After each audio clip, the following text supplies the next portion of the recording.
6 words from a 6-year-old girl stopped 12 hardened bikers mid-conversation. Emma Hartley stood in the doorway of Steel Ravens Motorcycle Club, barefoot and trembling.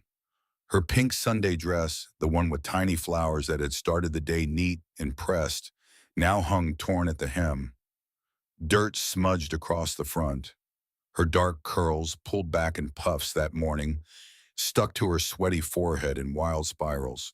In her left hand, she clutched a stuffed rabbit, gray and matted, one ear half detached, hanging by threads that had survived too many nights of desperate holding.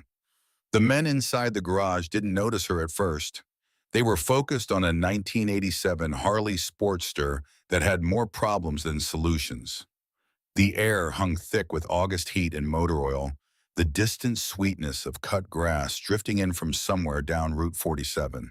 Jameson Reaper Blackwood stood with his forearms deep in the engine back to the open bay door. At 49, he carried himself like a man who'd learned when to fight and when to walk away. His Marine Corps tattoo had faded to blue-gray on his left shoulder. His hands bore scars from 1,000 repairs and a few ill-advised bar fights from younger days. The wrench slipped. He cursed quietly, wiped sweat from his forehead with the back of his wrist. That's when he noticed her. A small silhouette in the bright doorway, backlit by afternoon sun. For a moment, he thought his eyes were playing tricks. The heat, the glare, too many hours squinting at engine parts. But then she took a step forward. Shadow became substance. A child.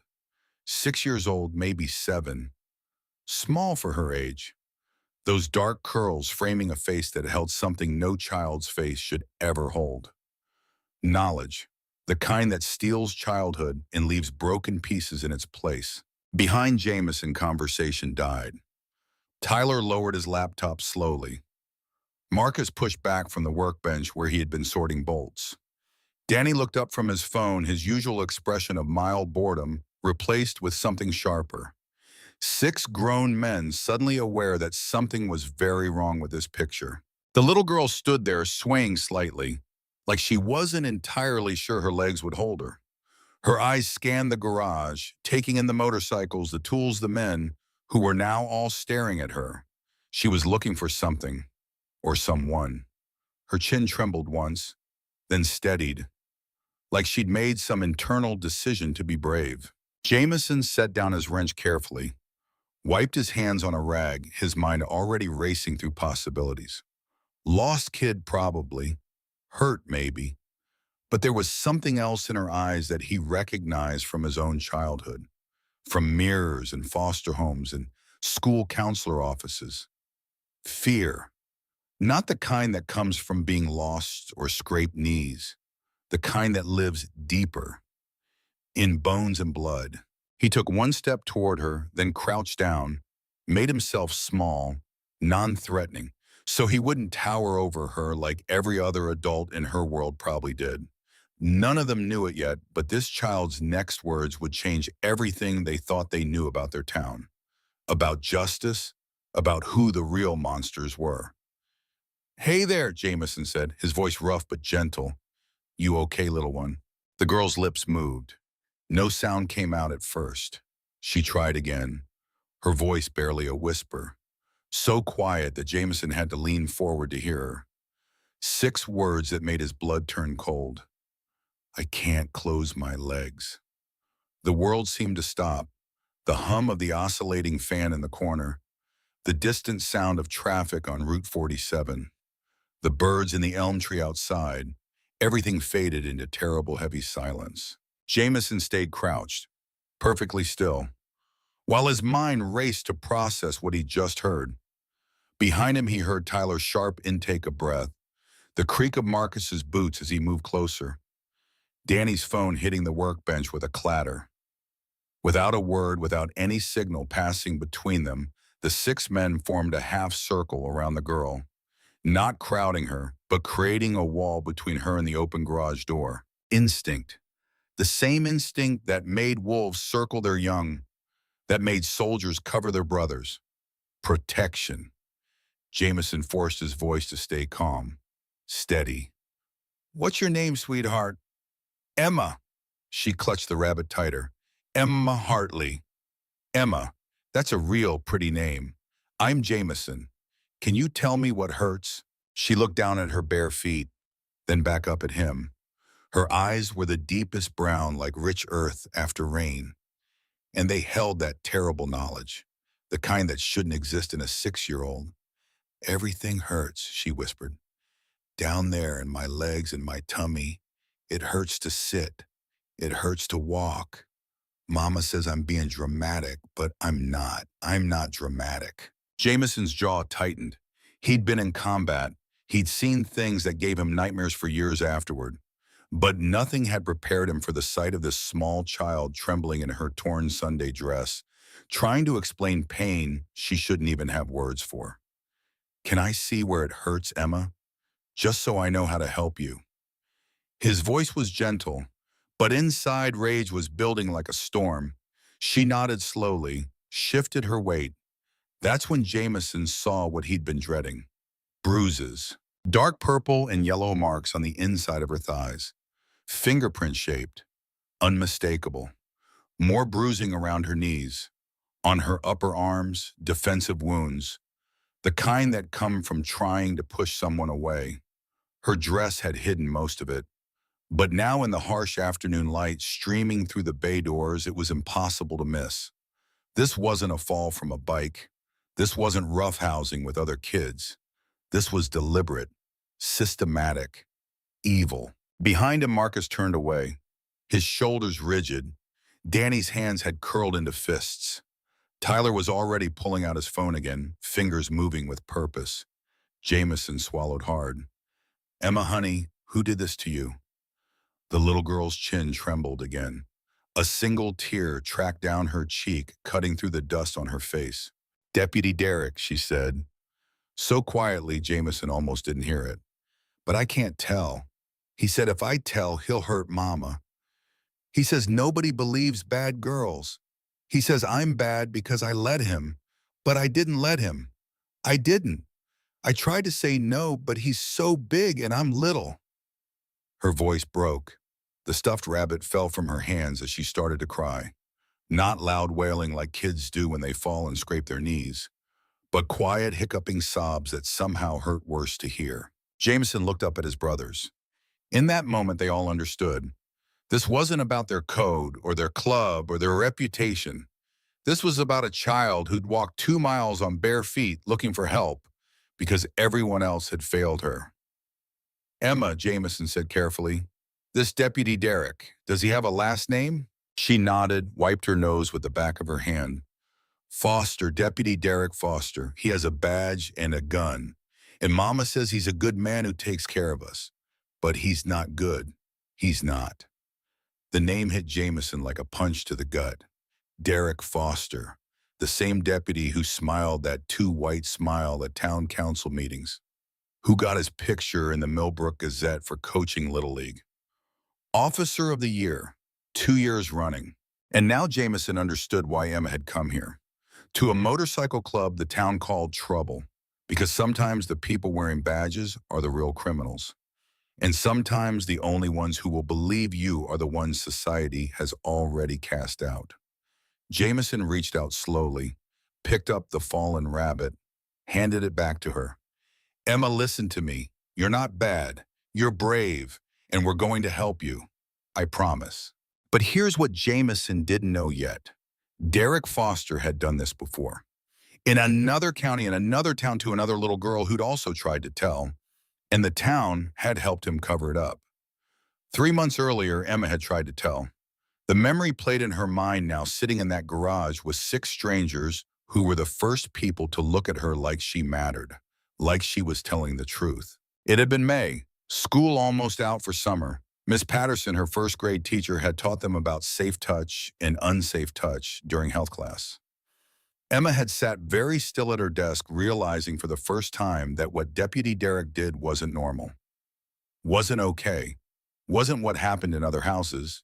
She'd stayed after class, small hands gripping the edge of Miss Patterson's desk. Deputy Derek touches me in ways that make me uncomfortable, Emma had whispered.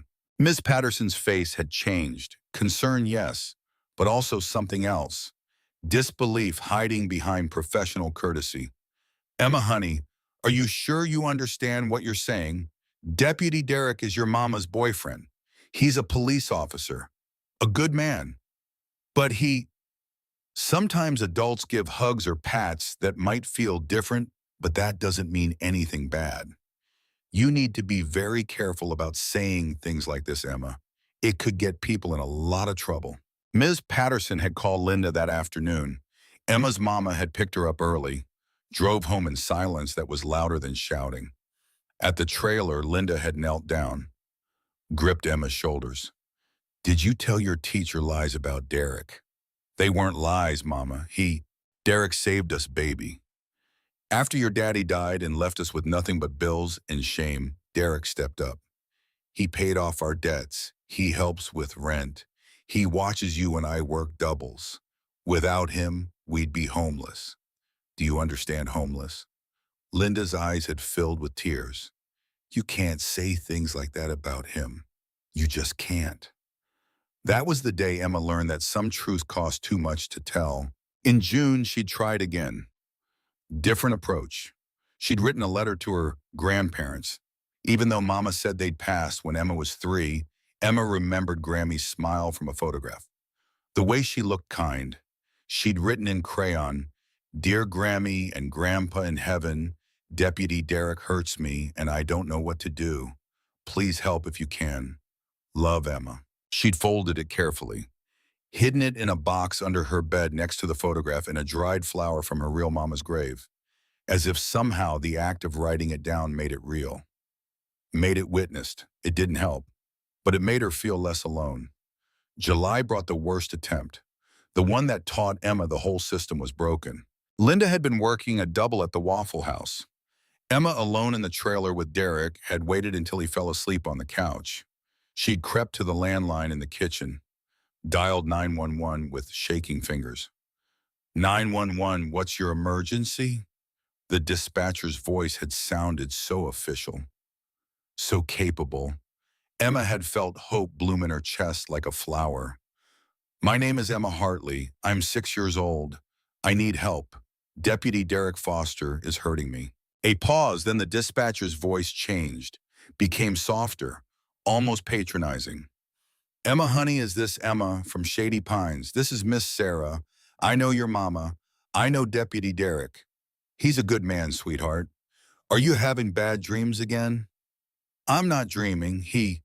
Honey, it's late. You should be in bed. Does your mama know you're on the phone?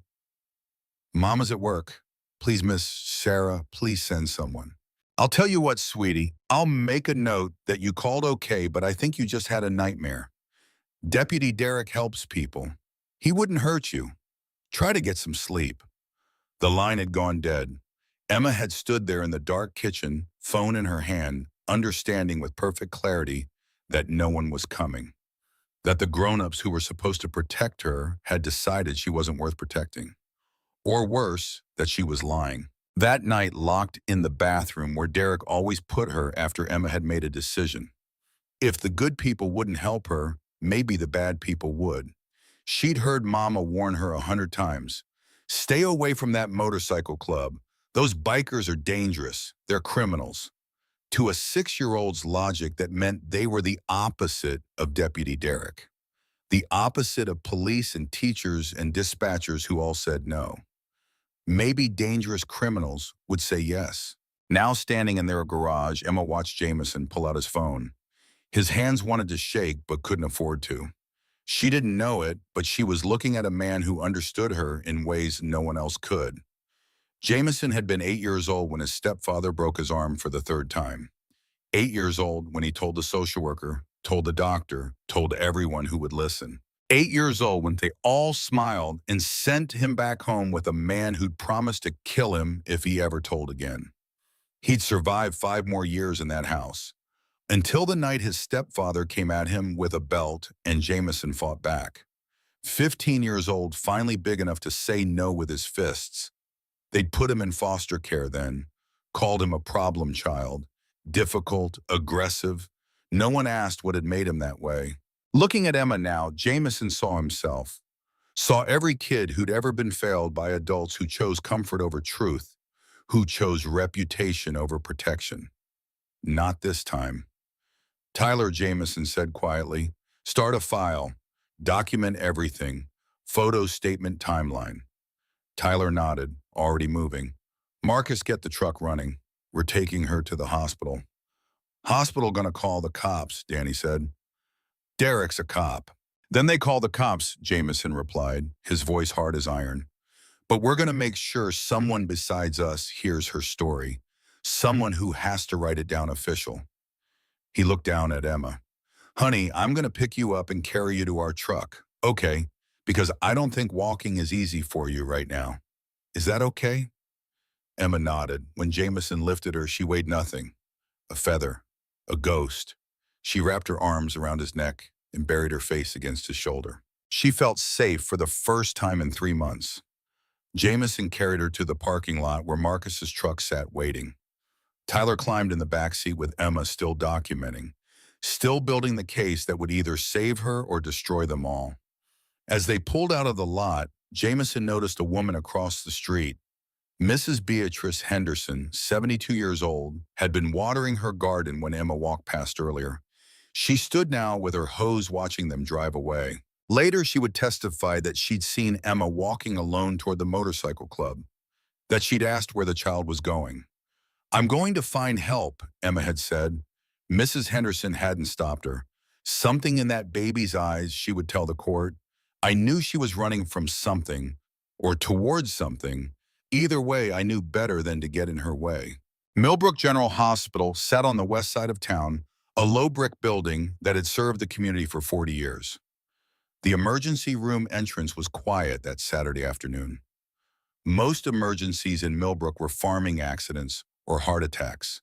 Not this, never this. Jameson carried Emma through the automatic doors. The receptionist, a woman named Helen who'd worked there since the building opened, looked up from her computer. Saw a man covered in tattoos and motor oil holding a crying child. Her expression went through a rapid calculation. But something in Jameson's face must have convinced her this wasn't what it looked like, because she picked up her phone immediately. "Dr. Thatcher to emergency intake. Dr. Thatcher to emergency intake."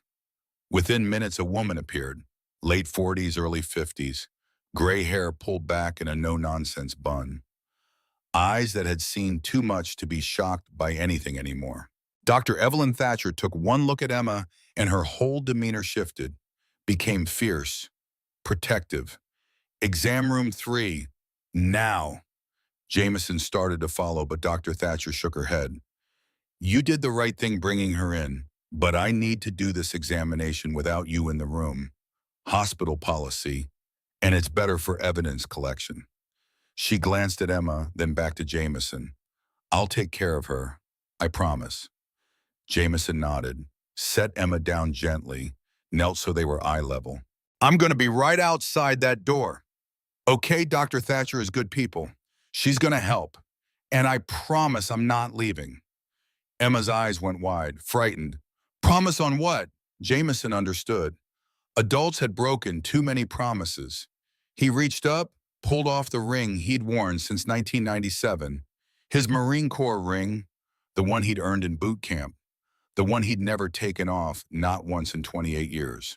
"I promise on this," he said, pressing it into her small palm. "I never break promises made on this ring. Never."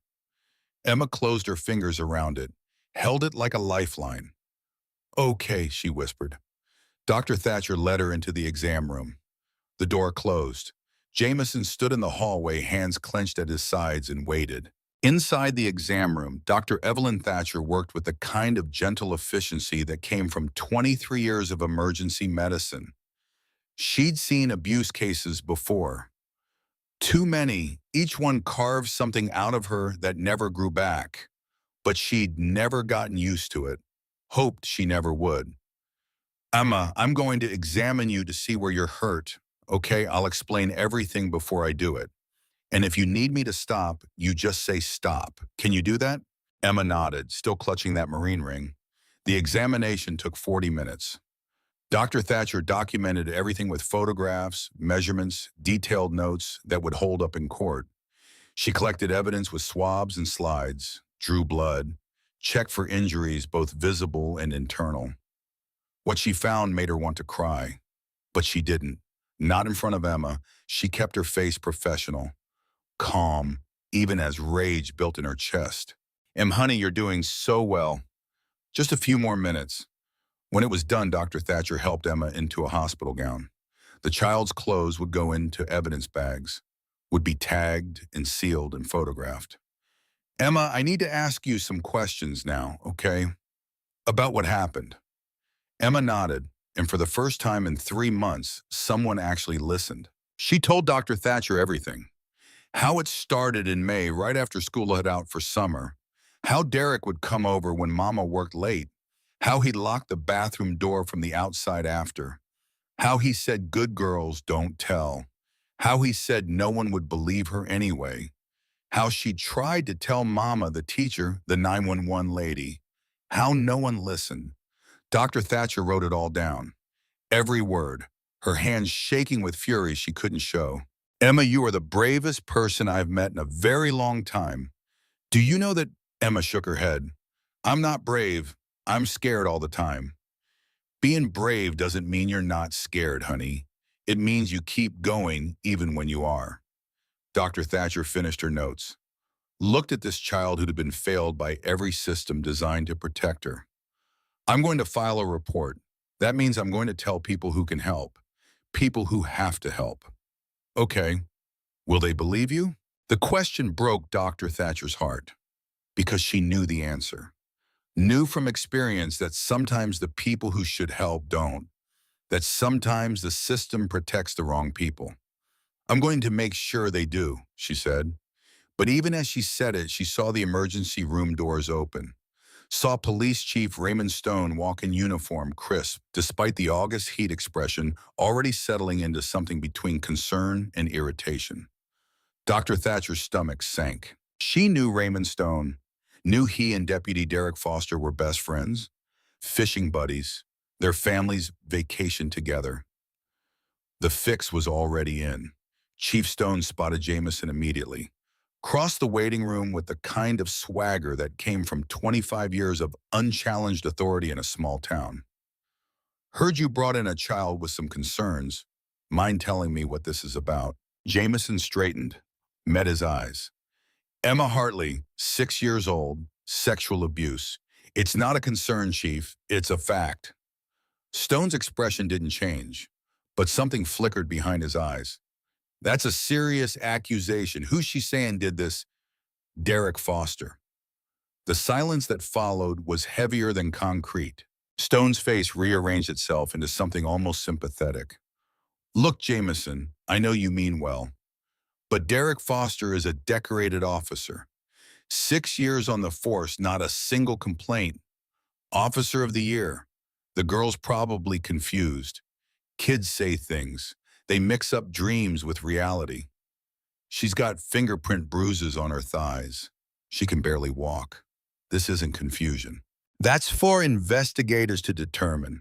Stone's voice stayed smooth, professional. And I'll make sure it's investigated thoroughly. But Jameson, maybe stay out of this one. You've got prior history with Derek. Remember that bar fight 3 years back, the traffic stops? This could look like you've got an agenda. Jameson felt rage rising in his throat like bile, but he kept his voice level. My agenda is making sure a 6-year-old doesn't die in that trailer. No one's dying. You're being dramatic. Stone turned toward the exam room. I'm going to talk to the child now. Get her statement. Alone, Jameson stepped forward. You're friends with Derek. Everyone knows it. I'm a professional. Jameson, I can separate personal from professional. Stone's smile was thin, dangerous. And I suggest you remember your place. You're not family. You're not law enforcement. You're just a biker who brought in a confused kid. Don't make this into something it's not.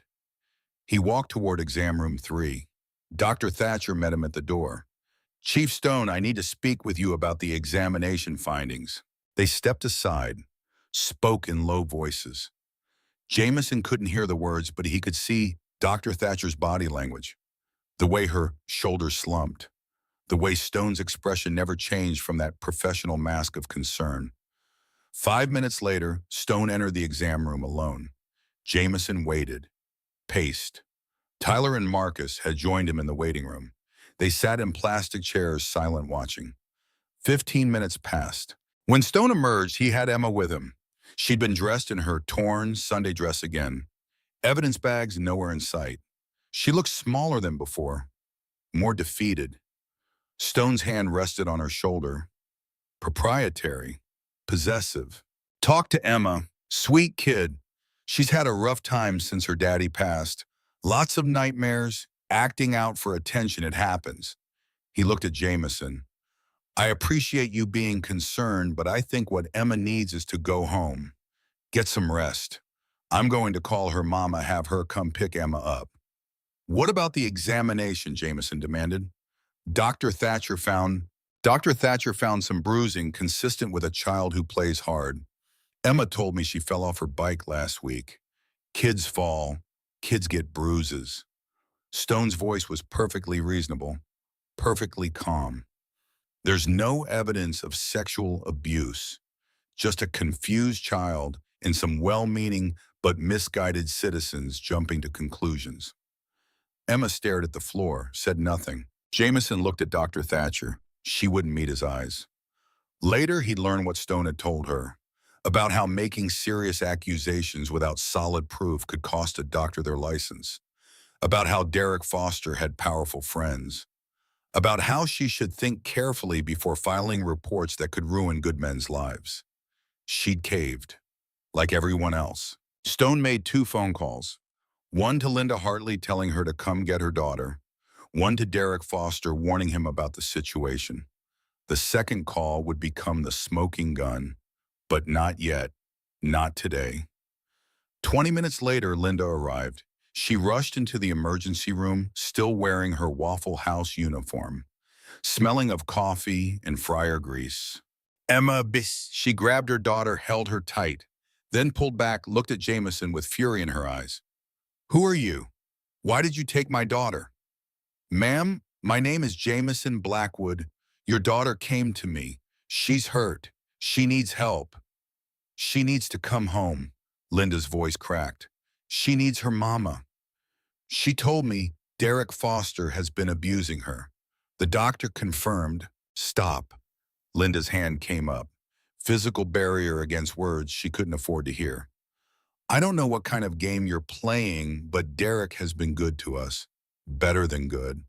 Nobody else wanted a single mom with baggage. Nobody else looked twice at me after Ray died. But Derek did. He stepped up. He takes care of us. He's hurting your daughter. My daughter has an imagination. Linda's eyes filled with tears. Ray killed himself 2 years ago, left us with nothing but debt and questions. I was working 3 jobs, about to lose our home. Couldn't afford daycare. Derek helped. He paid off our bills. He watches Emma when I'm working. He's been a father to her. Jameson could see it now. The architecture of denial Linda had built brick by brick. She couldn't afford to believe him. Believing meant her judgment had failed, meant she'd chosen wrong, meant she'd let a monster into her home and called him savior. Some truths cost too much to accept. Mrs. Hartley, please, just look at her. Really look. Linda looked down at Emma, saw the bruises peeking out from under her dress, saw the way Emma wouldn't meet her eyes. For a moment, something flickered across Linda's face. Knowledge, horror, understanding. Then she crushed it down. She fell off her bike last week. Linda's voice was hollow, rehearsed. Kids fall, kids get bruises. She's been having nightmares since her daddy died, making up stories for attention. These aren't bike bruises. You don't know my daughter. Linda's face hardened into something desperate and ugly. You're poisoning her mind, putting ideas in her head. She knelt down, gripped Emma's shoulders. Baby, did this man tell you to say things about Derek? Did he tell you to lie? Emma's voice came out so quiet, Jameson almost didn't hear it. I'm not lying, Mama. We're going home. Linda stood pulling Emma toward the exit. And you, she pointed at Jameson, you stay away from my family. You hear me? Stay away. Chief Stone stepped forward. I think that's good advice, Jameson. This family doesn't need your kind of help.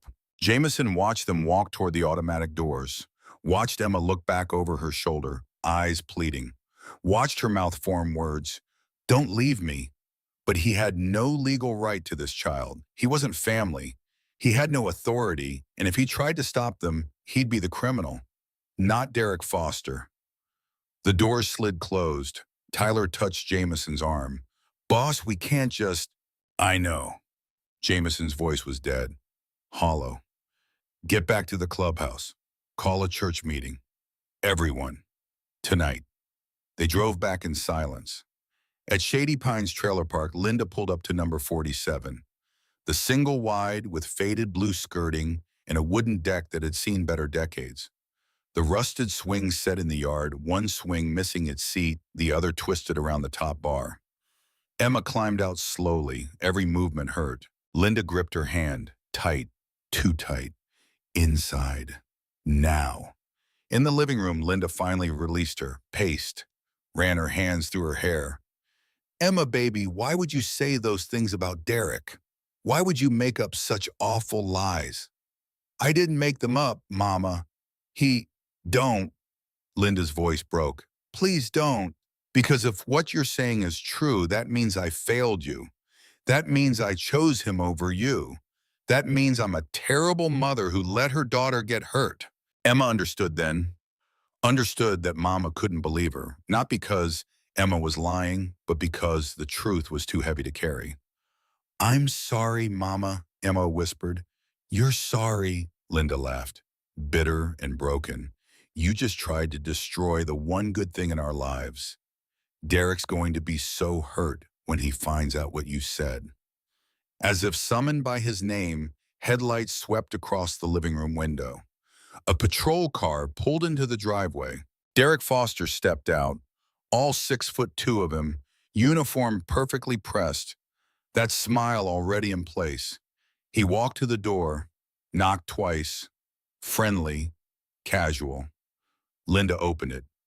Derek, I'm so sorry. I don't know what got into her.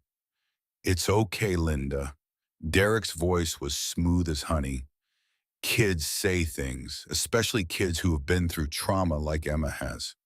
Losing her daddy the way she did, it's bound to cause some confusion. He stepped inside, looked at Emma standing in the corner clutching that stuffed rabbit.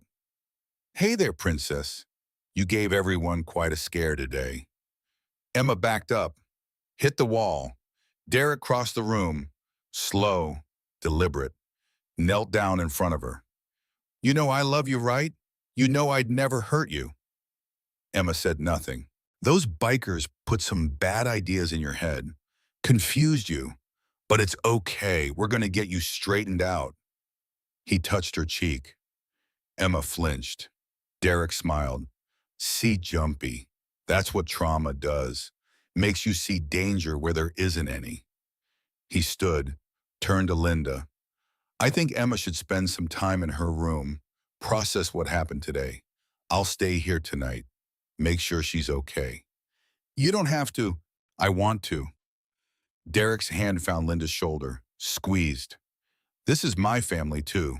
I'm not going anywhere. Emma watched him guide Mama toward the kitchen, watched them talk in low voices, watched Mama not agree accept. She walked to her room, small space with a twin bed and a window that looked out on the empty lot behind the trailer park. Sat on the edge of the bed, pulled out a purple crayon from her desk drawer, found a piece of paper, wrote in careful, deliberate letters. If I die, it was Deputy Derek Foster. Mr. Jameson Blackwood tried to help. Don't blame him. Emma Hartley, age 6. She folded the paper, lifted Jasper's half-detached ear, tucked the note inside the stuffing, pressed the ear back down. If something happened to her, maybe someone would find it. Maybe someone would finally believe. Outside her window, a motorcycle engine rumbled in the distance. Jameson driving past on Route 47, not close enough to violate any restraining order that didn't exist yet, but close enough to let her know he hadn't forgotten. Emma pressed her hand against the glass. In the kitchen, Derek made coffee, smiled at Linda, helped her with dishes, played the part of the concerned boyfriend, the good man, the hero. And when Linda finally went to bed exhausted from her double shift and the emotional weight of the day, Derek walked down the hallway, stopped at Emma's door. She heard the lock click from the outside, the hook latch he'd installed months ago, the kind of lock you put on a shed, not a bedroom, not a bathroom, not unless you're locking someone in. Emma pulled Jasper close, sang "You Are My Sunshine" in a whisper, the song her real mama used to sing before the overdose, before everything went dark. And she thought about the man with the marine ring, the man who'd promised he believed her. She thought about dangerous criminals in a motorcycle club who'd shown her more kindness in 1 hour than good people had shown her in 3 months. And she wondered if maybe, just maybe, they'd come back. At Steel Raven's motorcycle club, 8 men sat around a scarred wooden table in the back room. When bikers call an emergency meeting, they call it church. Church was now in session. Jameson stood at the head of the table, still wearing the same grease-stained shirt from that afternoon, looking like he'd aged 5 years in 5 hours. "We all know what we saw," he said quietly. "We all know what that little girl told us, and we all saw how the system responded." Tyler pulled up files on his laptop. "I've been digging. Derek Foster wasn't always Derek Foster. Name changed 7 years ago in Nevada. Before that, he was Derek James Russo, dishonorable discharge from the Army for conduct unbecoming." "What kind of conduct?" Marcus asked. "Records are sealed, but I found complaints, Riverside County, California. 3 separate families filed reports against the Deputy Russo, all involving their daughters, ages 6 to 12. The room went cold. "What happened to those complaints?" Danny's voice was hard. "Closed as unsubstantiated, insufficient evidence. Then Russo left Riverside County, changed his name, got hired here in Millbrook 3 years ago." "Who hired him?" Jameson asked, though he already knew the answer. "Chief Raymond Stone, based on a letter of recommendation from Riverside County Sheriff." Tyler turned his laptop around. "Look at this." On the screen, a transfer request. Clean, professional, glowing review. Not a single mention of the complaints. "They knew," Leon said. "They knew what he was, and they gave him a fresh start anyway." Jameson's hands curled into fists on the table. "How many kids has he hurt?" "In Riverside, 5 confirmed complaints. Could be more who never reported." "Here in Millbrook." Tyler pulled up more files. Dr. Thatcher mentioned 3 cases this year, similar injuries, all closed as unsubstantiated. "Plus Emma, that's 4. Jameson's voice was dead, hollow. 4 children we know about, in this town alone. "So what do we do?" Carlos asked. "We can't go to the cops. Chief Stone is protecting Derek. We can't go through official channels because they'll just bury it like they buried everything else." Silence filled the room. Then Jameson spoke. "We watch. We document. We build a case so airtight they can't ignore it. And if that doesn't work," Jameson looked at each man in turn, "then we do what needs to be done, legal or not." "That's kidnapping," Tyler said quietly. "That's 25 years in federal prison." "I know what it is." Jameson's voice was steel. "I'm not asking any of you to cross that line with me, but I'm also not walking away from that little girl. I looked her in the eye and promised I'd help. I gave her my ring, my word." He paused. "I've broken a lot of things in my life, but I've never broken a promise made on that ring, never." "So we vote," Marcus said. "This goes wrong, we all go down. It goes right, we might save that little girl and God knows how many others. But either way, there's no going back." One by one, hands went up. All 8, unanimous. "Then we move fast," Jameson said. "Derek knows we're watching now. He'll be careful. We've got maybe 72 hours before he either destroys evidence or takes Emma somewhere we can't follow." Tyler was already typing. I'll set up surveillance, find out his patterns, when he visits, how long he stays. I'll handle equipment, Marcus said. We need cameras, long range, something we can monitor from a distance. And I'll reach out to some contacts, Danny added. See if anyone knows anything about Derek Foster that isn't in official files. Jameson nodded. Good, we start tomorrow. Round-the-clock watch, two-man shifts, 4 shifts a day. Nobody moves alone. Nobody takes unnecessary risks. He looked around the table at these men, his brothers, flawed, broken, but loyal to the bone. One more thing, he said quietly. If this goes south, if we end up arrested or worse, I wanted it on record that this was my call, my decision. The rest of you were just following orders. Understood. Bullshit, Tyler said. We vote, we all own it. The others murmured agreement. Jameson allowed himself a small smile. All right then, let's go save a little girl. What none of them knew was that Derek Foster was already making his own plans, already setting up the legal trap that would cut off every avenue of help, already positioning himself to win this war before it even started. By Monday morning, he'd have a restraining order. By Tuesday, he'd have Emma isolated. By Wednesday, he'd be ready to disappear with her. The clock was ticking, and in a small bedroom in Shady Pines Trailer Park, Emma Hartley lay awake clutching a stuffed rabbit with a secret letter hidden inside, and prayed that the dangerous men with motorcycles were more reliable than the good men with badges had ever been. Monday morning arrived with the weight of dread. Emma woke at 5:30 to the sound of Derek's truck pulling away from the trailer. He'd stayed the night, slept on the couch, he told Mama. Being protective, being caring, being close. Emma lay in bed staring at the ceiling. Her body hurt in ways that made it hard to breathe. But worse than the physical pain was the certainty settling in her chest like concrete. No one was coming to help her. She'd tried the teacher, the dispatcher, the hospital. She'd even found those scary bikers Mama always warned her about. And for a few hours yesterday, Emma had believed, had hoped. But hope was a dangerous thing for a 6-year-old who'd learned that adults choose their own comfort over children's truth. In the kitchen, Linda was making coffee. Emma could hear the familiar sounds, the cabinet opening, the pot filling with water, the quiet that meant Mama was thinking too hard about things she didn't want to think about. Emma got out of bed slowly. Every movement reminded her of why she'd walked 2 miles yesterday, why she'd broken Mama's cardinal rule about staying away from the motorcycle club. She pulled on shorts and a t-shirt, avoided looking in the mirror. The marks were worse today, deeper purple, more visible. In the kitchen, Linda stood at the counter staring into her coffee cup like it held answers. Morning, baby, she said without looking up. Morning, Mama. Silence stretched between them, heavy with words neither of them could say. Derek's gonna come by later, Linda finally said, to check on you, make sure you're okay after yesterday. Emma's stomach twisted. I don't want him to. Emma, Linda's voice carried a warning. We talked about this.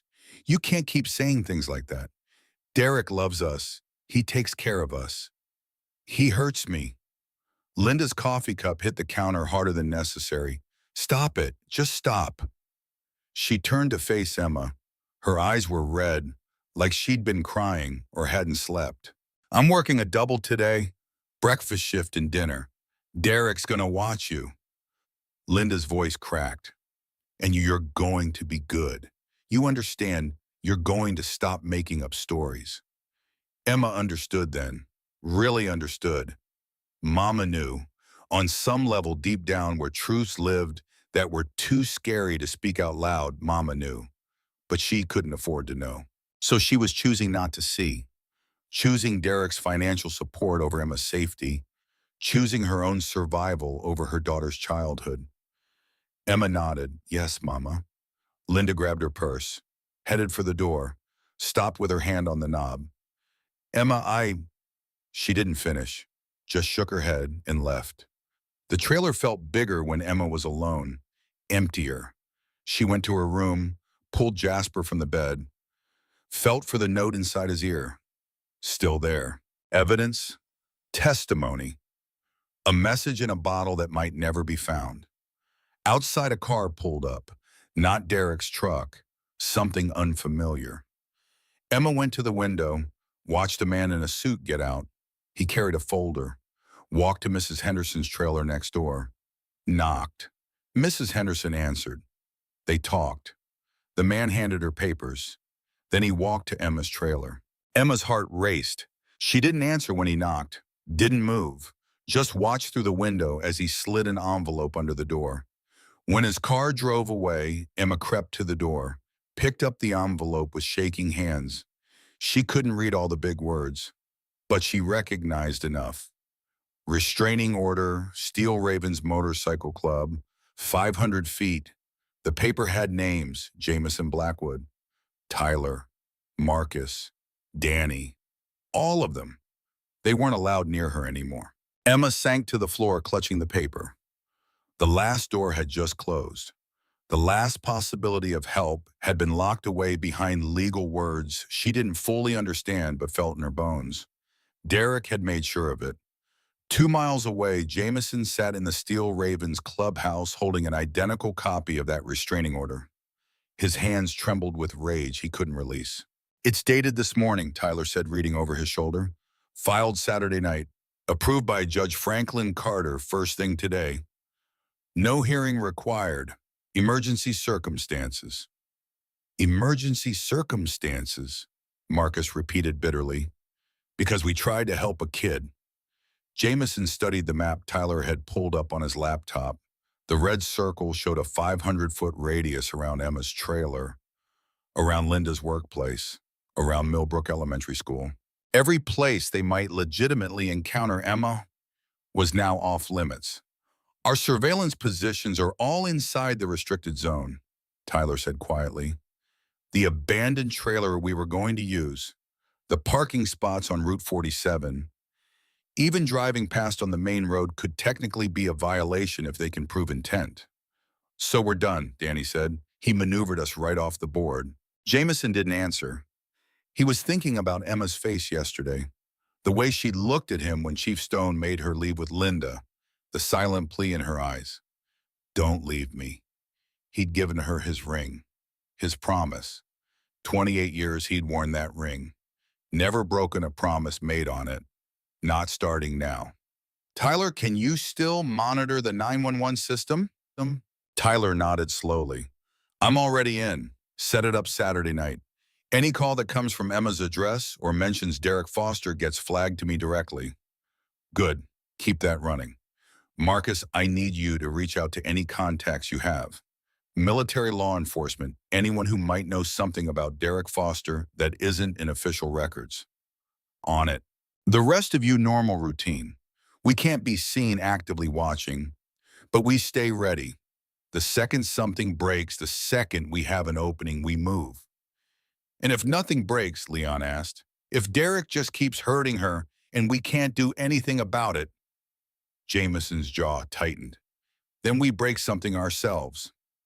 At 11:30 that morning, Linda's phone buzzed while she poured coffee for her third refill customer.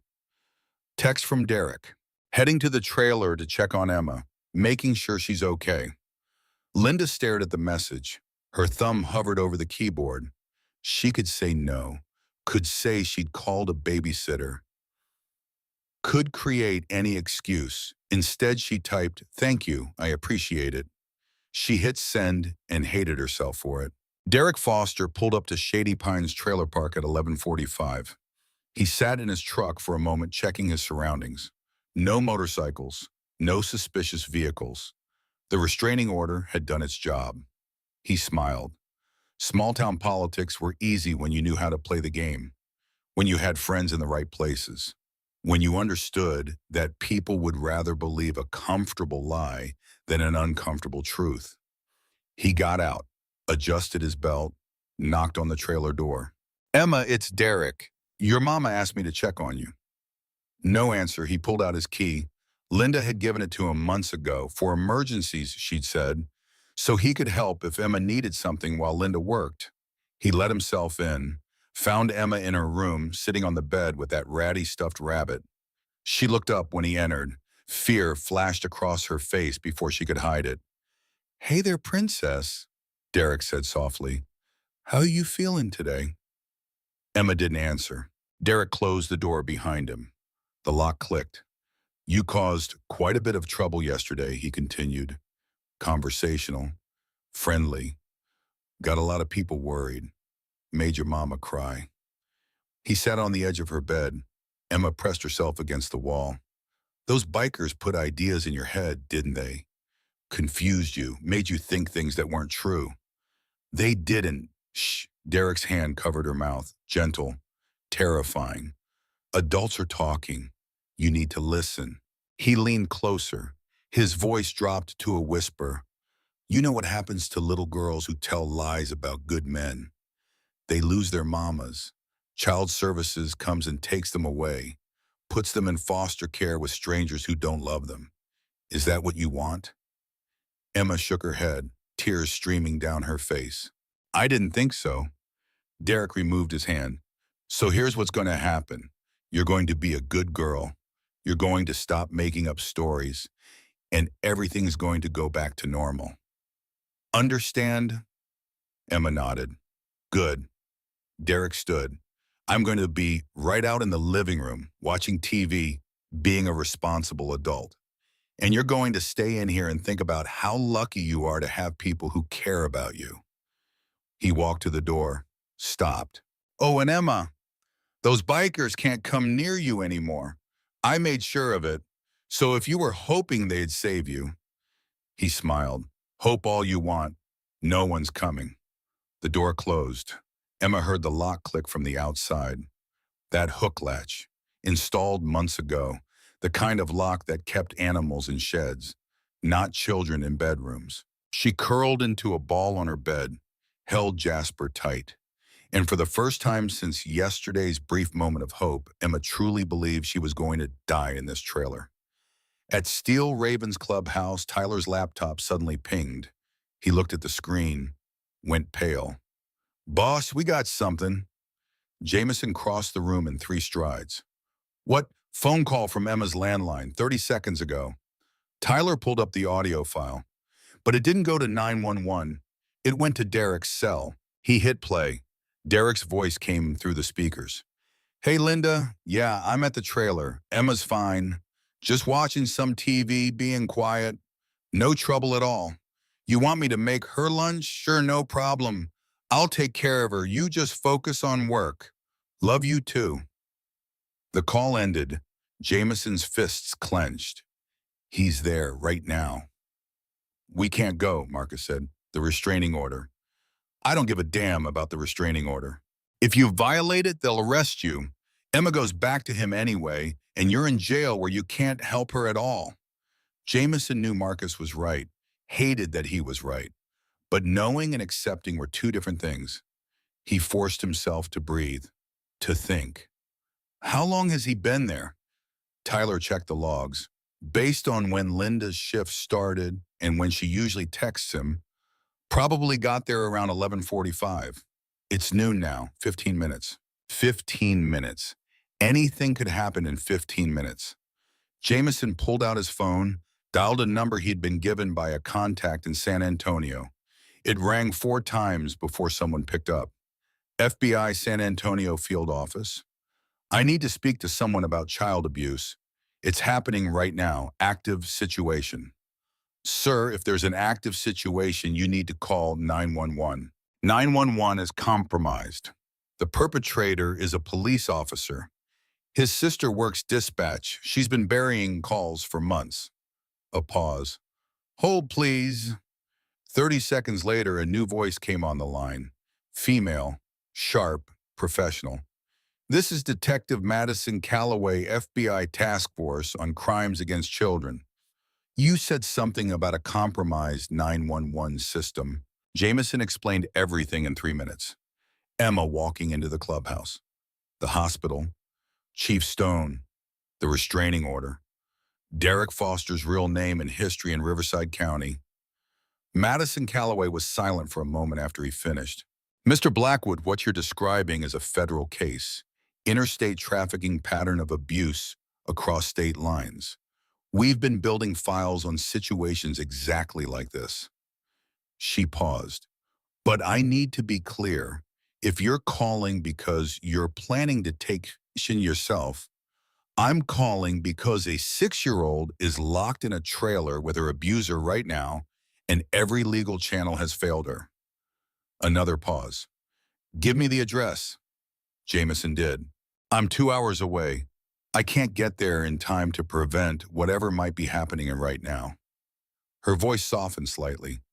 But Mr. Blackwood, you cross that restraining order line. If you take any action, I can't protect you from the consequences. I understand. Do you? Because the consequences include federal kidnapping charges, 25 years minimum.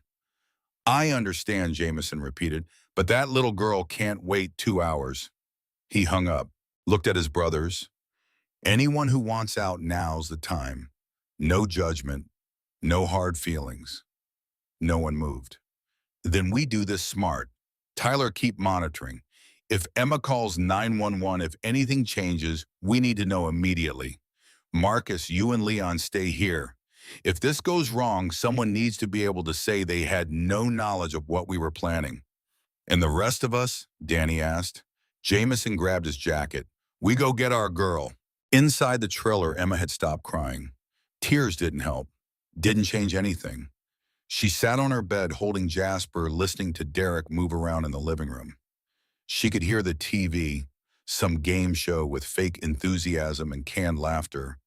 Could hear Derek getting something from the refrigerator, making himself comfortable, like he lived here, like he had every right. Emma looked at her window. It didn't lock, just slid open. She tried to escape through it before months ago, but Derek had heard her, had caught her with one leg out, had explained very clearly what would happen if she ever tried again. But that was before yesterday, before she'd found people who believed her, before they'd been legally banned from helping her. Emma slid off the bed, moved to the window, quiet as she could, pushed it open inch by inch. The frame squeaked. She froze, waited. Derek didn't come. She pushed it open further, enough to fit through if she was careful. Outside, the afternoon sun was bright, hot. The empty lot behind the trailer park stretched out overgrown with weeds and scattered trash. Emma looked at Jasper, too big to fit through easily. She'd have to leave him. She couldn't leave him. He had her note inside, her evidence, her final testimony if something happened. Emma made a decision, pulled the note from Jasper's ear, folded it small, tucked it into her sock, kissed Jasper on his fuzzy head. I'll come back for you, I promise. She set him on the bed, climbed onto the windowsill. Her body hurt, moving hurt, but staying hurt worse. Emma squeezed through the window, dropped into the scrubby grass outside. Her bare feet hit dirt and gravel. She didn't make a sound, didn't look back, just ran. 6 years old, 50 pounds, running on bare feet across broken glass and rocks, running toward the only place she could think of that might still help her. Steel Ravens Motorcycle Club, 2 miles away. Derek figured it out 90 seconds after she left. He'd been watching TV relaxed when he realized it had been too quiet for too long. Kids made noise, even scared kids. He walked to Emma's room, opened the door. Empty bed, open window. God damn it. He moved fast, out the front door, scanned the area, saw a small figure running across the empty lot already 200 yards away. Too far to catch on foot, but not too far to track. Derek got in his truck, started the engine, and went hunting. Emma heard the truck before she saw it. Engine roaring, getting closer. She ran harder, lungs burning, feet bleeding. Every step agony. The truck pulled alongside her. Derek's voice through the open window. Emma, stop running. You're just making this worse. She didn't stop. Emma, get in the truck. Now. She veered left, cut through a gap in a fence. The truck couldn't follow here, too narrow. But Derek could. He parked, got out, started walking after her with the patient confidence of a hunter who knew his prey couldn't run forever. Emma's legs were giving out, 6-year-old legs, injured, exhausted. She stumbled, fell, scraped her hands on gravel, got up, kept running. Up ahead, she could see Route 47, the road that led to the motorcycle club. If she could just get there. If she could just Derek's hand closed around her arm. Gotcha, Emma screamed, kicked, bit his hand. Derek swore, grabbed her with both hands now, lifted her off the ground. You little... A motorcycle engine cut through the air. Then another. Then 3 more. Derek turned. 5 motorcycles were coming up Route 47, moving fast. The lead rider saw Derek holding Emma. Saw her struggling. The bike slowed, stopped 50 feet away, just outside the restraining order boundary. Jameson Blackwood sat on his motorcycle, hands gripping the handlebars so tight his knuckles were white. Every muscle in his body screamed to close that 50 feet, to rip Emma away from Derek's grip. But Tyler's voice came through the earpiece hidden under his bandana. Boss, you cross that line, it's over. We lose everything. Jameson knew, but knowing didn't make it easier. Derek smiled, still holding Emma, who was crying now, exhausted from running. Gentlemen, Derek called out, I believe there's a restraining order keeping you 500 feet away. By my count, you're at, 60 feet? That's a violation. Let her go, Jameson said, his voice deadly quiet. She's not yours to take. She's with her legal guardian's boyfriend. Perfectly legal, unlike you stalking a little girl. Derek pulled out his phone, one-handed. I'm calling Chief Stone right now, having you all arrested for violation of a protective order. Emma twisted in his grip, looked at Jameson. Their eyes met. In that moment, Jameson made a decision. The same decision he'd made yesterday. The same one he'd keep making no matter the cost. He revved his engine. Tyler's voice in his ear, Boss, don't. Jameson crossed the line. The other 4 bikes followed without hesitation. They pulled up in a half circle around Derek and Emma, engines running, ready. Derek's smile faded. You just made the biggest mistake of your lives. Probably, Jameson agreed. He looked at Emma. Hey there, little one. You did real good. Real brave running like that. Emma's lip trembled. You came back. I promised, didn't I? Derek pulled Emma closer, used her as a shield. You're not taking her. I'll have every cop in Texas hunting you down. Yeah, Jameson said. You probably will. He dismounted, took 1 step forward. Derek took 1 step back. Think real careful, Blackwood. You touch me, that's assault on a police officer. You take her, that's kidnapping. You want to throw your life away for someone else's kid. She's not just someone else's kid, Jameson said quietly. She's a child who asked for help, who trusted me when no one else would listen. Another step forward.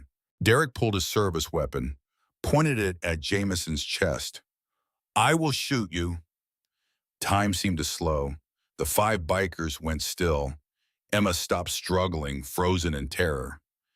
Jameson looked at that gun, then at Derek's face, then at Emma. He took another step. No, you won't, Jameson said, because I'm white, unarmed, and you've got witnesses. Shooting me makes you a murderer, not a hero. Derek's hands shook, just slightly. Jameson closed the distance, reached out, grabbed Emma. Derek's grip loosened just enough. Years of social conditioning telling him he couldn't shoot an unarmed man in broad daylight. Not with witnesses, not when it would ruin everything he'd built. Jameson pulled Emma away. She wrapped her arms around his neck, buried her face in his shoulder. Derek stood there, gun still pointed, realizing he'd lost this round. You're done, he said. You're all done. I'll have you in prison by tonight. Maybe, Jameson said, but she'll be safe.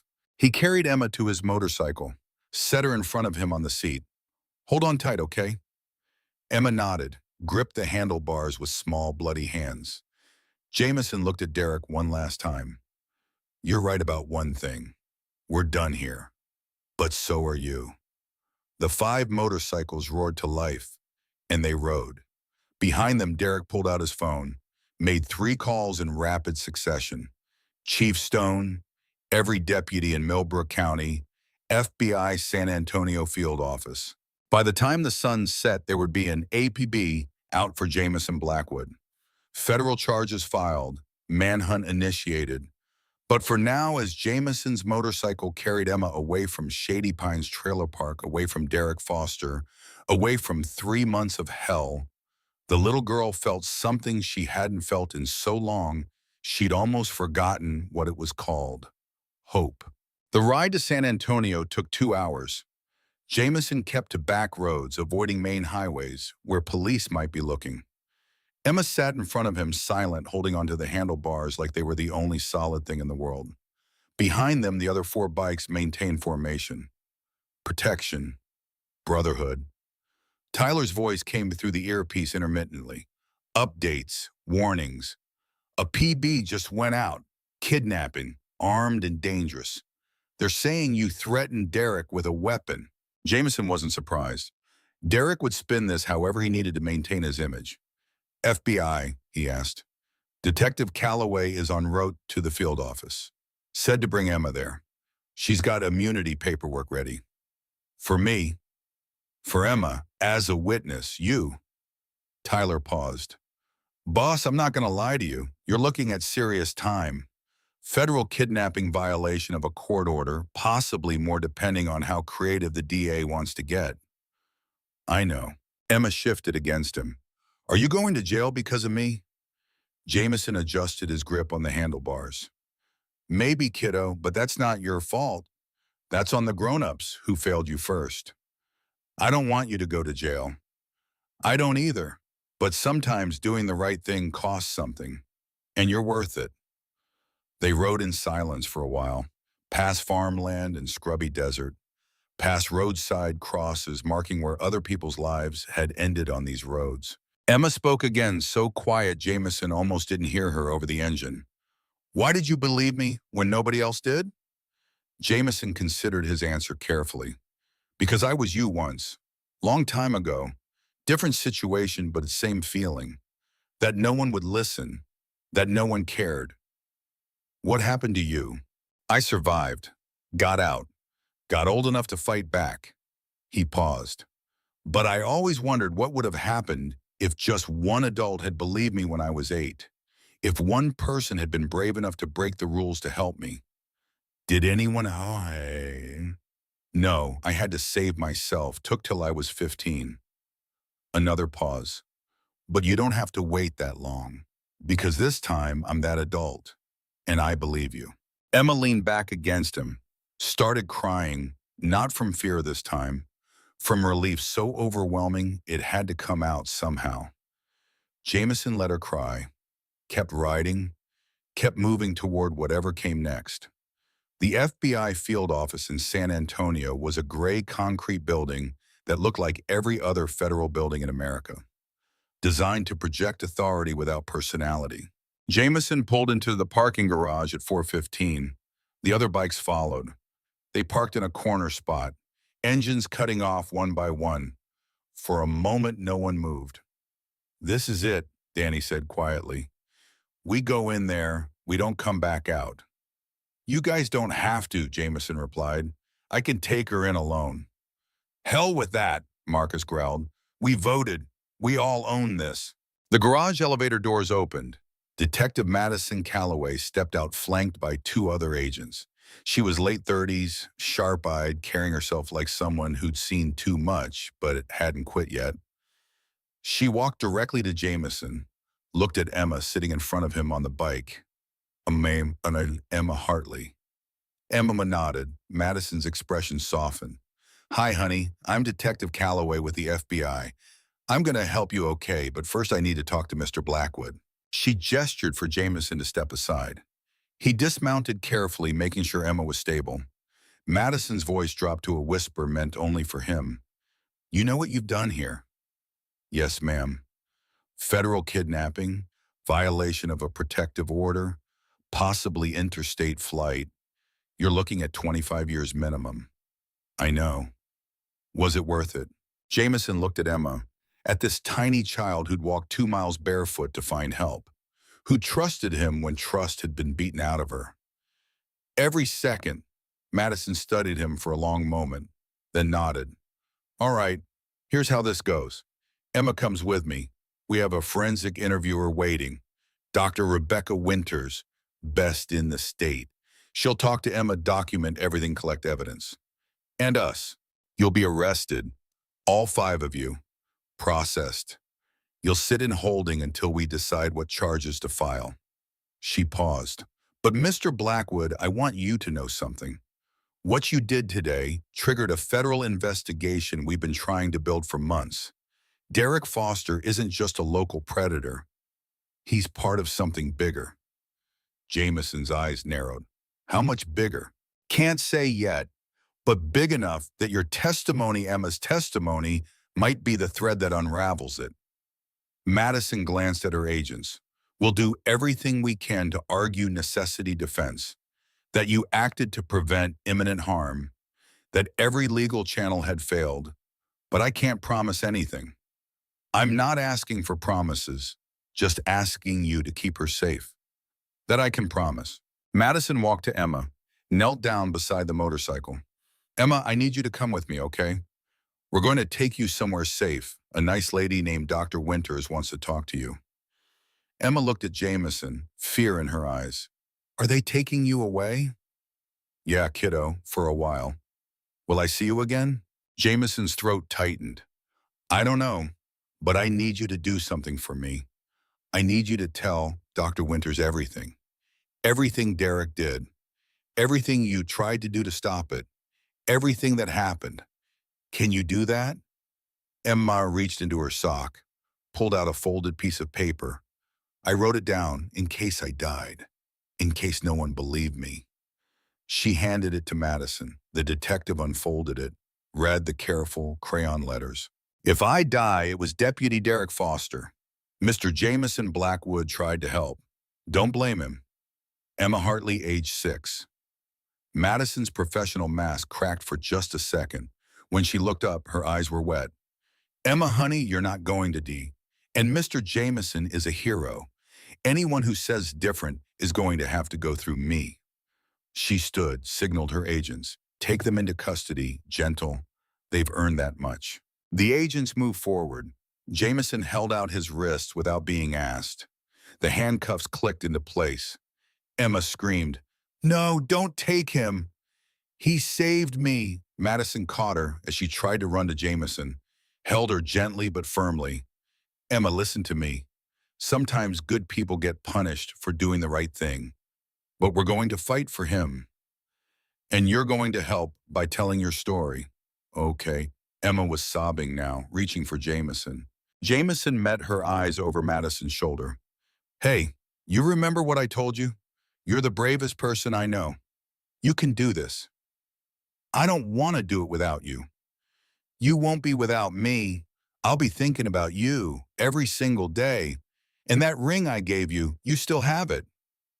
Emma nodded. She'd been wearing it on a string around her neck, hidden under her shirt. Then you've got my promise, my word, and that means something. Always.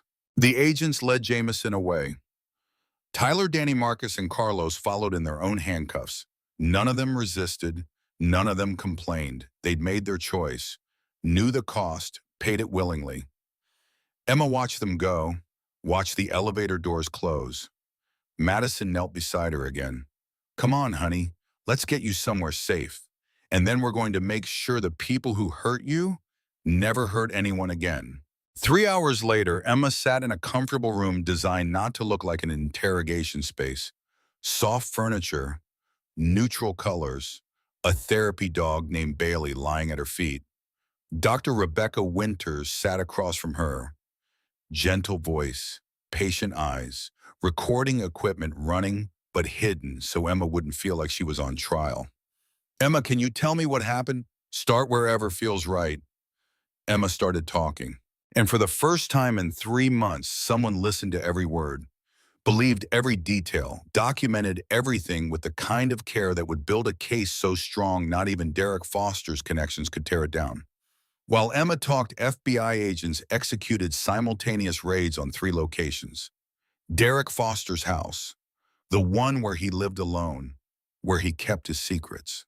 They found 7 external hard drives, thousands of files, 14 victims across 8 years in 3 states, video footage from Emma's bedroom, a camera disguised as a smoke detector, positioned to capture everything. The agents who had to review that footage would need therapy afterward, but it was evidence, irrefutable, damning. At Millbrook Police Department headquarters, agents seized servers, file cabinets, Chief Raymond Stone's personal emails. They found the payments, $127,000 over 3 years.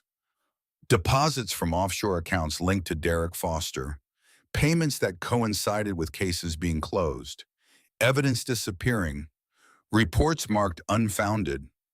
At the home of 911 dispatcher Sarah Quinn, they found chat logs, encrypted conversations between her and Derek, 27 calls she'd buried, 27 children who'd asked for help and been told they were dreaming. Bank records showed Derek had paid her $43,000 during that same time period. The evidence was overwhelming, systematic, undeniable. By the time the sun set on Wednesday, August 14th, Derek Foster Chief Raymond Stone and Sarah Quinn were in federal custody. The charges were still being compiled, but they included conspiracy, obstruction of justice, child sexual abuse, human trafficking, and more counts than the prosecutors could finalize in one night. Millbrook, Texas was about to learn that their Officer of the Year was a monster, that their police chief was complicit, that their 911 system had been weaponized against the most vulnerable, and a 6-year-old girl who'd been called a liar by everyone who should have protected her was about to become the most important witness in a federal case that would reshape how the entire state handled child abuse allegations. But Emma didn't know any of that yet. She was in a foster home now, temporary placement with David and Karen Whitmore, a couple trained in trauma-informed care, who understood that healing takes time. Karen sat beside Emma's bed that first night. The little girl couldn't sleep. Too many changes, too much fear. "What if Derek comes and finds me?" Emma whispered. "He can't, honey. He's in jail, and he's not getting out. What if Mr. Jameson has to stay in jail forever because he helped me?" Karen smoothed Emma's hair. "I don't know what will happen to Mr. Jameson, but I know he'd say it was worth it because you're safe now, and that's what matters." Emma pulled Jameson's ring from under her pillow. The Marine's ring he'd given her, his promise made real. She held it tight, like a talisman against the dark. Karen started humming, then singing softly, "You are my sunshine, my only sunshine." Emma's eyes widened. "My mama used to sing that, my real mama, before she died." "Did she?" Karen kept singing, gentle, soothing. Emma closed her eyes, let the familiar melody wash over her, and for the first time in 3 months, she fell asleep without nightmares. In a holding cell downtown, Jameson Blackwood sat on a concrete bench and wondered if he had ever see Emma again. Wondered if the promise he'd made on that ring would be the last one he'd ever keep. But even if it was, even if this cell was where his story ended, he'd do it all again. Because some promises were worth keeping, no matter the cost. 3 weeks passed in a blur of legal preparations and emotional reckonings. Emma remained with David and Karen Whitmore in their modest home on the quiet side of San Antonio, far from Millbrook, far from everything that had hurt her. The Whitmores had fostered 17 children over 12 years. They'd seen trauma in all its forms. But Emma's case hit different. Karen found her some morning standing at the window staring out at nothing, just processing, just existing in a world where adults had finally chosen her safety over their comfort. The nightmares came less frequently now, 5 times a week down to 3, then 2. Progress measured in small victories, a full night's sleep, a genuine laugh, a moment of play that didn't dissolve into remembered fear. Dr. Rebecca Winters came twice a week for therapy sessions. Gentle work, building trust, teaching Emma that her body was her own, that what had happened wasn't her fault, that telling the truth was brave, not bad. On a Tuesday morning, 3 weeks after the rescue, Karen sat Emma down at the kitchen table. Serious face, careful words. "Honey, there's going to be a trial. Do you know what that means?" Emma nodded. She'd seen courtrooms on TV, people in fancy clothes arguing. "Mr. Jameson is in trouble because he helped you. The people in charge have to decide if what he did was okay or not okay." Emma's eyes went wide. "But he saved me." "I know, baby, and we're going to tell them that, but you're going to have to talk to some people. Tell them what happened. Tell them why Mr. Jameson had to help you the way he did." "Will I have to see Derek?" Karen's jaw tightened. "No, you'll be in a different room. They'll use a video so the judge and jury can hear you, but Derek won't be there.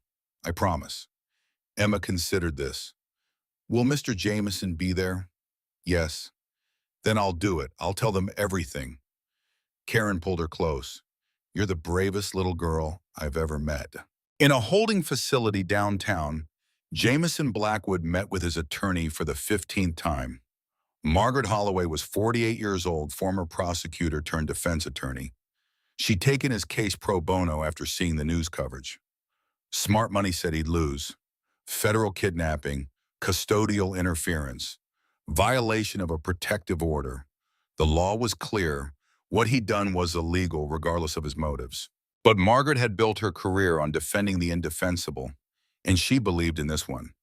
"District Attorney Patricia Voss is offering a plea deal," Margaret said, sliding papers across the table. "Plead guilty to custodial interference, drop the kidnapping charge. 18 months eligible for parole in 9. Jameson read the document. "And if I don't take it, we go to trial. You're looking at 25 years minimum if convicted on all counts." Margaret leaned back. "But here's the thing. I think we can win." "Based on what?" "Necessity defense. You acted to prevent imminent harm. Every legal channel had failed. Emma called 911 and the dispatcher buried it. You have that recording. You have Dr. Thatcher's testimony about the examination findings. You have proof that Derek Foster had a pattern spanning 3 states in 8 years." She pulled out another folder. "And we have something else. The FBI's investigation uncovered connections to 4 other law enforcement officers. Derek wasn't operating alone. He was part of a network, trading victims, sharing methods, protecting each other." Jameson's hands clenched. "How many kids?" 27 verified victims. Possibly more." Margaret's voice softened. "Your action breaking Emma out of that situation triggered a federal investigation that's bringing down an interstate trafficking ring. That matters. Doesn't change the fact that I broke the law. No, but it gives us context. It gives a jury a reason to choose mercy over punishment." Margaret met his eyes. "I need to know right now, are you willing to fight this? Are you willing to let Emma testify?" Jameson thought about Emma, 7 years old now, still healing, still learning to trust. Testifying will be hard on her. It will, but Dr. Winters says Emma wants to do it, says she needs to do it. Part of her healing is being believed, being heard, having her truth matter. Jameson nodded slowly. "Then we fight." "Good." Margaret gathered her papers. "Trial starts Monday, September 9th. 6 days of testimony. Then it's in the jury's hands." "What are our odds?" Margaret smiled grimly. "Better than they should be. The FBI's evidence against Derek is devastating. The public sympathy is overwhelmingly on your side. GoFundMe hit $3.2 million for your defense. 847 Millbrook residents signed a petition demanding charges be dropped. And the prosecutor, Patricia Voss, is smart, ethical. She doesn't want to send you to prison, but she also doesn't want to set a precedent that vigilante justice is acceptable." Margaret paused. "My read, she's going to prosecute hard but fair. Let the jury decide, and hope they choose the same thing she would if she could. Over the next 2 weeks, the media descended on Millbrook like locusts. National news, cable networks, true crime podcasts.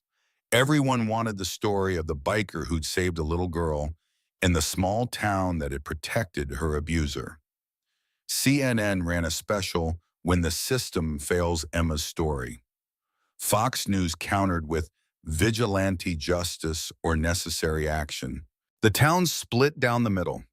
Half stood behind Derek Foster, unable or unwilling to believe that someone they trusted could be capable of such evil. The other half felt the crushing weight of collective guilt. At Millbrook Community Church, Pastor Michael Brooks delivered a sermon that would be quoted for years. "We failed a child," he said from the pulpit, his voice carrying to 400 people packed into pews. "We chose comfort over truth. We chose reputation over protection. We looked at a little girl's marks and decided it was easier to call her a liar than to admit we'd been fooled by a monster in a uniform." He paused. Let the words settle. "The Bible says, 'Suffer the little children to come unto me.' But we made Emma suffer. We made her walk 2 miles on bare feet to find help from strangers because the people who should have loved her refused to see." In the third row, families who had defended Derek shifted uncomfortably. In the back, an elderly woman stood, Mrs. Beatrice Henderson, 72 years old, voice shaking but determined. "My granddaughter tried to tell me 2 years ago that Derek touched her inappropriately at a police youth event. She was 9 years old. I told her she must have misunderstood. I told her Derek was a nice man, that she shouldn't say things like that." Tears streamed down her weathered face. "She's 16 now, in therapy. Won't speak to me. Moved to Dallas as soon as she turned 16, got emancipated, hasn't called once." Mrs. Henderson's voice broke. "Emma Hartley is every child we failed, and I'll carry that shame until the day I die." The church was silent except for the sound of crying. Pastor Brooks nodded. "Amen, Beatrice. Amen." At the Waffle House, Linda Hartley worked her shifts in a fog. The FBI had interviewed her extensively, shown her evidence she couldn't deny, video footage from the camera Derek had hidden in Emma's bedroom. She'd watched 30 seconds, then vomited into a trash can. The FBI psychiatrist said Linda wasn't complicit, not legally. She'd been manipulated, gaslit. Derek had systematically isolated her, made her dependent, positioned himself as her savior while destroying her daughter. But knowing that didn't ease the guilt. Linda had tried to visit Emma once. The Whitmores had allowed it, supervised, careful. Emma had looked at her mother with eyes that held no anger, just sadness, deep and ancient. "I'm sorry, baby," Linda had whispered. "I'm so sorry I didn't believe you." "I know, Mama. Can you forgive me?" Emma had been quiet for a long time. "I don't know yet, maybe someday, but not today."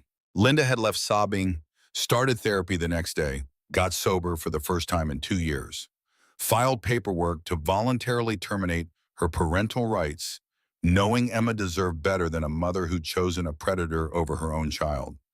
It was the most loving thing Linda had ever done for her daughter.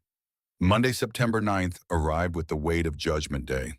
Jamison Blackwood was transported from holding to the courthouse in downtown San Antonio. Federal building, high ceilings, marble floors. The kind of place designed to remind you how small you were compared to the law. The courtroom filled quickly. News cameras weren't allowed inside, but every seat in the gallery was taken. Reporters, victims' advocates, citizens from Millbrook who'd driven 2 hours to witness justice one way or another. In the front row sat the members of Steel Ravens Motorcycle Club, Tyler Marcus, Danny Carlos Leon. They'd all been released pending trial on lesser charges, all facing their own reckoning, all choosing to be here anyway. Judge Elena Martinez presided, 52 years old, reputation for being fair but firm. She'd reviewed the case files extensively, knew this one would define careers. District Attorney Patricia Voss sat at the prosecution table, perfectly composed, ready to do her job even if her heart wasn't fully in it. Margaret Holloway sat beside Jameson, whispering a last-minute strategy, reminding him to stay calm, to let her do the talking. All rise. The United States District Court for the Western District of Texas is now in session. The trial began. Day one was prosecution. Patricia Voss laid out the case with clinical precision. Jameson Blackwood had violated a legally obtained restraining order, had physically taken a child from her legal guardian's boyfriend without authority or permission, had fled across county lines with said child. The law, Voss argued, was clear. Regardless of motive, regardless of outcome, these actions constituted multiple felonies. We sympathize with Mr. Blackwood's intentions, Voss said in her opening statement. We understand he believed he was helping, but we cannot live in a society where individuals decide for themselves which laws apply and which don't. That way lies chaos. She called her first witness, Judge Franklin Carter, the man who'd signed the restraining order. Judge Carter, was the protective order you issued against Steel Ravens Motorcycle Club legally valid? Yes, it met all requirements under Texas law. And did Mr. Blackwood violate that order on August 14th when he approached Emma Hartley? Yes, he did. Thank you. No further questions. Margaret Holloway stood for cross-examination. Judge Carter, when you signed that restraining order, did you conduct a hearing? No, it was an emergency order. Hearings aren't required in such cases. So you took Deputy Foster's word that Steel Ravens MC posed a threat to the Hartley family. I took the word of a decorated police officer, yes. Were you aware that Deputy Foster and Police Chief Stone were personal friends? Objection. Relevance. Voss stood. Your Honor, it goes to bias in the restraining order process, Margaret countered. Judge Martinez considered. I'll allow it. Carter shifted in his seat. I was aware they were friendly. That doesn't mean...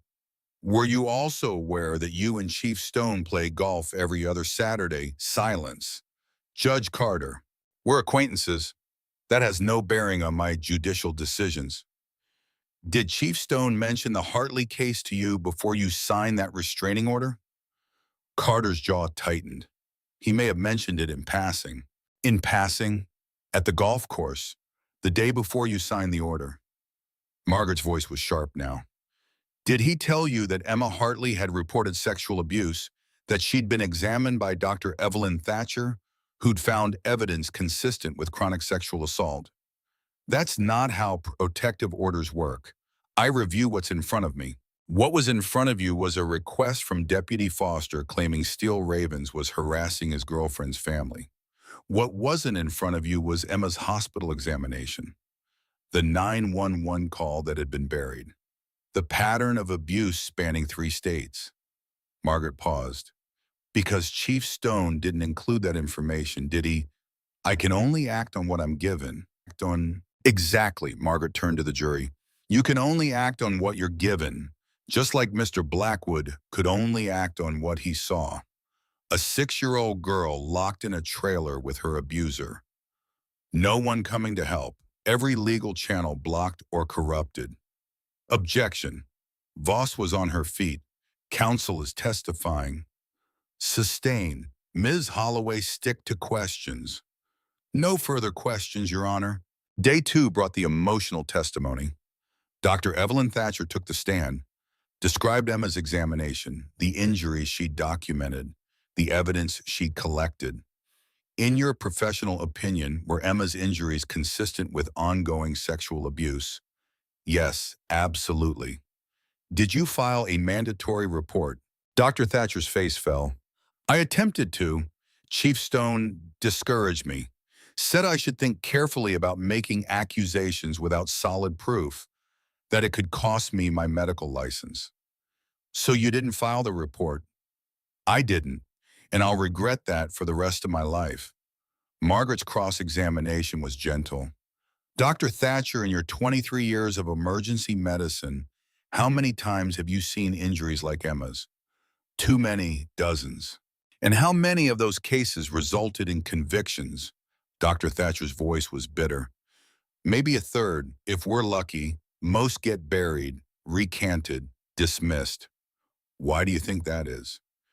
Because people don't want to believe that someone they know, someone they trust, could hurt a child that way. It's easier to blame the victim, easier to call them a liar. Did Emma seem like a liar to you? No, she seemed like a traumatized child who'd been failed by every adult in her life, until Mr. Blackwood. On day 3, the FBI testimony began. Detective Madison Calloway walked the jury through the investigation, the 7 hard drives found at Derek Foster's home, the thousands of files, the 14 victims identified so far. Detective Calloway, in your experience investigating child trafficking cases, how would you characterize Derek Foster's operation? Sophisticated, organized. He specifically targeted single mothers in vulnerable situations, made himself indispensable, then isolated the children and created an environment where disclosure was nearly impossible. In the 911 system, compromised, Sarah Quinn Derek's half-sister worked as a dispatcher. She buried 27 calls related to Derek over 3 years. We have recordings of children calling for help and being told they were dreaming. Madison pulled up an audio file. This is one of those calls from July 28th, 6 weeks before Mr. Blackwood intervened. The courtroom fell silent as Emma's voice filled the speakers. Please help me. Deputy Derek is hurting me. Sarah Quinn's response, honey, Deputy Derek helps people. He wouldn't hurt you. Go back to sleep. 3 jurors were visibly crying. That call was marked as a non-emergency prank call, Madison continued. It was never investigated. Emma was sent back to the situation that was actively harming her. Margaret stood for cross. Detective Calloway, before Mr. Blackwood took Emma from that trailer, had the FBI opened an investigation into Derek Foster. We had a file based on anonymous tips and pattern recognition, but we didn't have enough evidence to move forward. Why not? Local law enforcement was obstructing, reports were being buried, victims were recanting under pressure. We knew something was happening, but couldn't prove it conclusively. And after Mr. Blackwood's action, Madison looked at Jameson. We got everything we needed. Emma's testimony, combined with the evidence seized from Derek's home, broke the case wide open. We've since identified connections to 4 other law enforcement officers in 3 states. It's the biggest child trafficking ring we've dismantled in 5 years. So Mr. Blackwood's action directly resulted in this investigation. Objection. Calls for speculation, Voss interjected. I'll rephrase. Would this investigation have moved forward without Emma's rescue and subsequent testimony? Madison considered carefully. It would have taken years, and in that time, more children would have been victimized. Day 4 was the hardest. Emma's testimony, she appeared via closed-circuit television from a separate room. The screen showed her sitting in a comfortable chair, Karen Whitmore beside her therapy dog Bailey at her feet. Emma wore a purple dress, her hair pulled back in neat puffs. She looked tiny on that screen. Fragile, but her voice was clear. Margaret conducted the direct examination with extraordinary gentleness. Emma, can you tell us what happened on August 10th, the Saturday you went to Steel Ravens Motorcycle Club? Emma spoke for 40 minutes without stopping. Described the abuse in clinical detail that no 7-year-old should possess. Described trying to tell Mama, the teacher, the 911 lady. Described walking 2 miles on bare feet because no one else would help. Why did you go to the motorcycle club, Emma? Your mama had told you they were dangerous. Because the good people didn't believe me, so I thought maybe the bad people would. And did they? Mr. Jameson believed me right away. He looked at my marks, and he didn't say I was confused. He just said he'd help. Emma's voice broke slightly. He gave me his promise ring, said he never breaks promises on that ring. Are you wearing it now? Emma pulled a chain from under her dress. Jameson's Marine's ring hung there, too large for her finger, but precious anyway. I wear it every day. Margaret showed Emma a photograph. Is this the man who hurt you? Emma looked at Derek Foster's picture, nodded. That's Deputy Derek. Did he tell you not to tell anyone? Yes, he said if I told, Mama would lose her job and we'd be homeless. He said no one believes bad girls. He said I was bad for letting him. But you weren't bad, were you, Emma? No. Emma's voice was stronger now. Dr. Winters says I'm brave, that telling the truth is being brave. One more question, honey. Do you think Mr. Jameson should go to jail for helping you? Emma looked directly at the camera, at the jury watching her, at Jameson sitting in that courtroom. Mr. Jameson saved my life. He kept his promise when everyone else broke theirs. If he goes to jail, that means saving kids is wrong. And I don't want to live in a world where saving kids is wrong. Patricia Voss stood for cross-examination. But she was brief, gentle. Emma, I just have one question. When Mr. Jameson took you from Deputy Foster that day, did he scare you?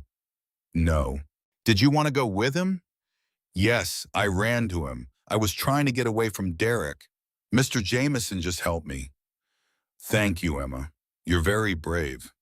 Voss sat down. She'd done her job, asked the required questions, but there was no fire in it, no attempt to break this child who'd already been broken enough. Day 5 brought character witnesses.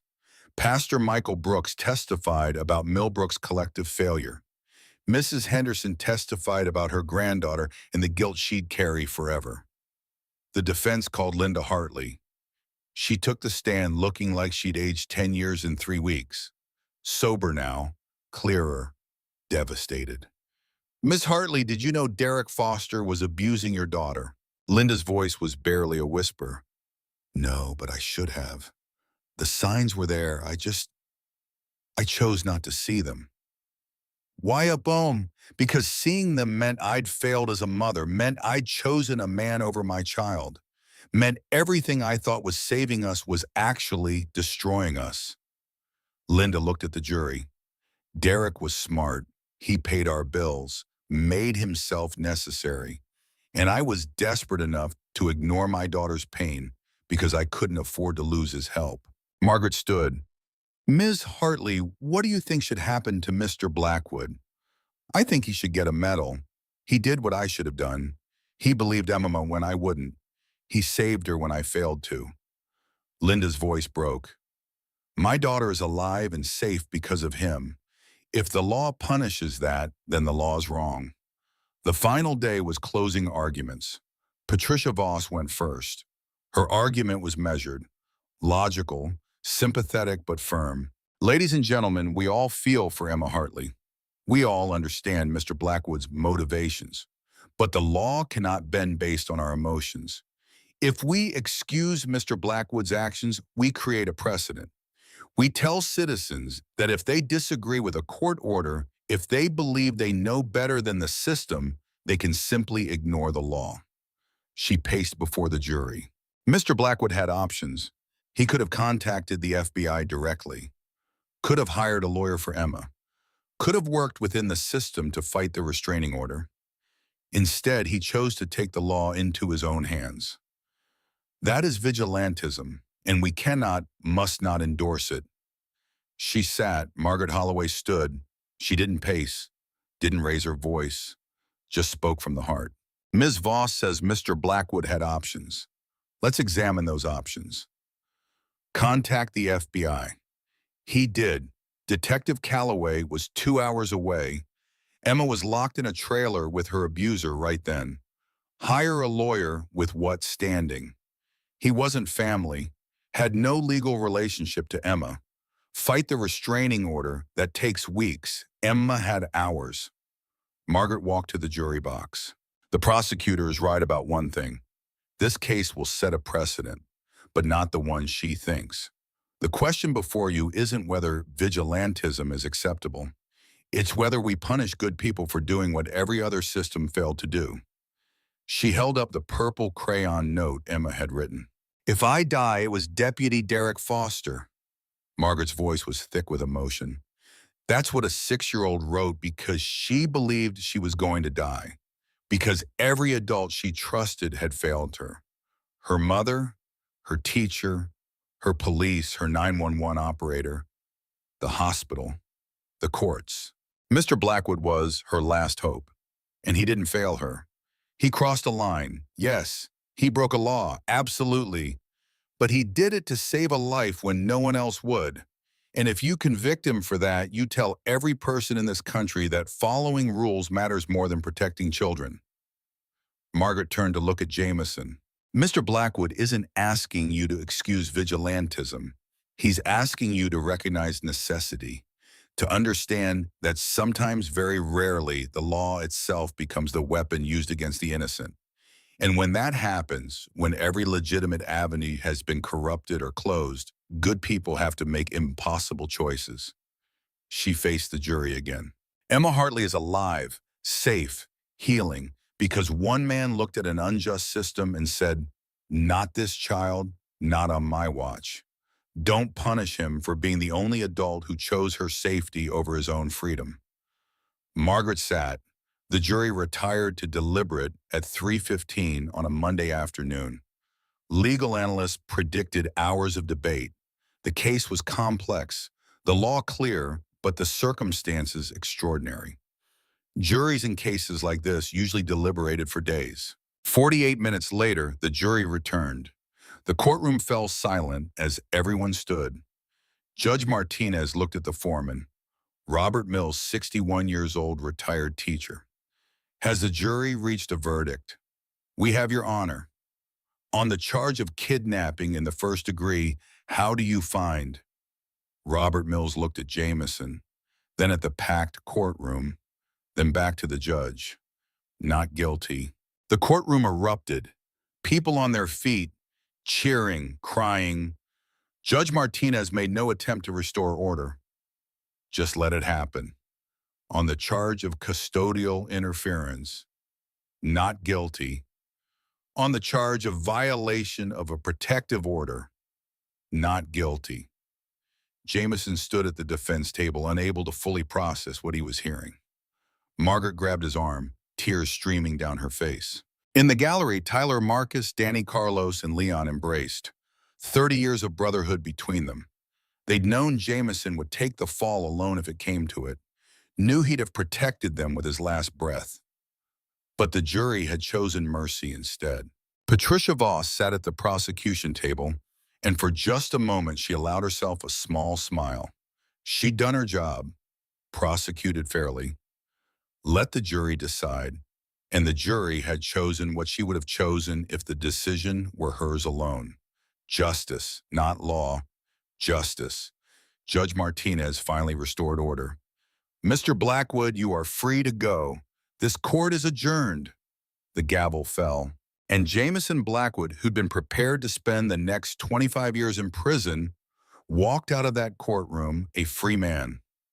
Outside, news cameras swarmed, reporters shouting questions, microphones thrust forward. Jameson ignored them all, just kept walking to where a car was waiting. Inside sat Karen Whitmore and Emma, the little girl who'd walked 2 miles on bare feet to find help, who'd survived 3 months of hell and come out the other side, who'd testified with a courage that humbled every adult who'd heard her. Emma saw Jameson. Her face lit up. She burst out of the car, ran to him. Jameson knelt, caught her, held this tiny child who'd changed his life. "You're free," Emma whispered. "You're free." "No, kiddo," Jameson replied, voice thick. "You set me free." The trial's verdict rippled outward like a stone thrown into still water. Within 48 hours, the Texas state legislature called an emergency session. Politicians who'd spent careers ignoring child welfare issues suddenly found religion. Representative Amanda Cross, mother of 3, introduced what would become known as Emma's Law. The bill required independent review of all closed child abuse cases, mandated reporting with penalties for officials who buried complaints, created whistleblower protections for anyone reporting abuse within law enforcement, established a state-level task force to investigate patterns of abuse in communities where local officials might be compromised. The vote was unanimous. 150 representatives, 31 senators, Not a single dissent. Governor James Mitchell signed it into law on September 25th. Emma was invited to the ceremony. She stood beside the governor, 7 years old, in a purple dress as he signed her law. Cameras flashed, politicians smiled, but Emma just held Jameson's hand and tried to understand that her pain had somehow become protection for other children. In his speech, the governor said something that would be quoted in criminal justice textbooks for decades. This little girl taught us that courage has no age limit, that truth matters more than reputation, that sometimes the people we fear are more trustworthy than the people we empower. Emma's law isn't just about protecting children, it's about holding ourselves accountable when our institutions fail. Emma got a standing ovation. 5 minutes of applause from the most powerful people in Texas. She didn't smile, just nodded, accepted it, understood that this moment was bigger than her, but still carried the weight of her personal hell. After the ceremony, a reporter managed to get close enough to ask Emma a question. How does it feel to have a law named after you? Emma considered the question with the seriousness of someone who'd learned that words mattered, that truth had consequences. I hope no other kid has to be as brave as I had to be, she said quietly. I hope grown-ups start believing kids before it gets this bad. Then she walked away, holding Jameson's hand ready to go home. Derek Foster's sentencing came on October 3rd. The courtroom was smaller this time. Federal courthouse, Judge Thomas Warren presiding. The gallery filled with victims and their families. 14 confirmed cases, 27 under investigation. Each one a life shattered. Derek wore an orange jumpsuit, handcuffed. The cocky confidence he'd carried as Deputy Foster was gone. What remained was a broken man facing the consequences of 8 years of systematic abuse. The prosecution read the charges: 7 counts of aggravated sexual assault of a child, 4 counts of child trafficking, multiple counts of producing child pornography, obstruction of justice, conspiracy. Each charge carried its own weight, its own victims. Judge Warren allowed victim impact statements. 9 people chose to speak. Emma was the last. She didn't appear in person, still too young, too vulnerable, but her statement was read by Dr. Rebecca Winters. My name is Emma Hartley. I'm 7 years old. For a long time, I thought what happened to me was my fault, that I was bad for letting it happen, that no one believed me because I was lying. But Dr. Winters taught me something. She said I survived, that surviving something terrible doesn't make you bad, it makes you strong. Derek Foster hurt me. He hurt a lot of kids, but he didn't break us. We're still here. We're still fighting. We're still telling the truth even when it's hard. I don't know what punishment is enough for what he did. I just know I'm not scared of him anymore. Because I learned that telling the truth is more powerful than keeping secrets. That being believed is worth every hard thing I had to do to get here. I hope he never hurts another kid. That's all. Judge Warren listened to every statement, then delivered his sentence. Mr. Foster, in my 32 years on the bench, I have never seen such calculated, systematic destruction of innocence. You didn't just assault these children. You weaponized your authority. You corrupted the very systems designed to protect them. You made it impossible for them to be heard, to be believed, to be safe. The law allows me to impose multiple life sentences. I'm going to exercise that authority. For each of the 7 counts of aggravated sexual assault, life in prison without possibility of parole. These sentences to run consecutively, not concurrently. Even if you outlive 7 lifetimes, you will never walk free. Derek's face remained blank, empty. Bailiff removed the defendant. As Derek was led away, one of the victims, a 12-year-old girl from Riverside County, whispered to her mother, "Is it really over?" "Yeah, baby, it's really over." Chief Raymond Stone and Sarah Quinn faced their own reckoning. Stone got 18 years in federal prison for corruption, obstruction of justice, and conspiracy. His testimony had been damning. He'd known about Derek's history in Riverside, had helped facilitate the transfer, had actively buried 14 abuse reports in exchange for $127,000. The money had paid for his fishing cabin, his daughter's college tuition, a boat he'd named Fair Winds. Sarah Quinn received 6 years, 27 counts of obstruction, 27 children who'd called for help and been told they were dreaming. At her sentencing, she tried to explain. He was my brother. I know that's not an excuse, but he was family. And he convinced me those kids were confused, that they were making things up for attention. I wanted to believe him because believing anything else meant my brother was a monster. Judge Warren was unmoved. Ms. Quinn, you had one job, answer 911 calls and send help. 27 times children in crisis reached out to the one number they'd been taught would save them, and 27 times you failed them. 6 years isn't enough, but it's what the law allows. Millbrook, Texas spent the next year in therapy, collective, communal, trying to understand how they'd been so thoroughly deceived. Town hall meetings every month, discussions about warning signs, about believing victims, about questioning authority when authority fails its mandate. The police department was gutted.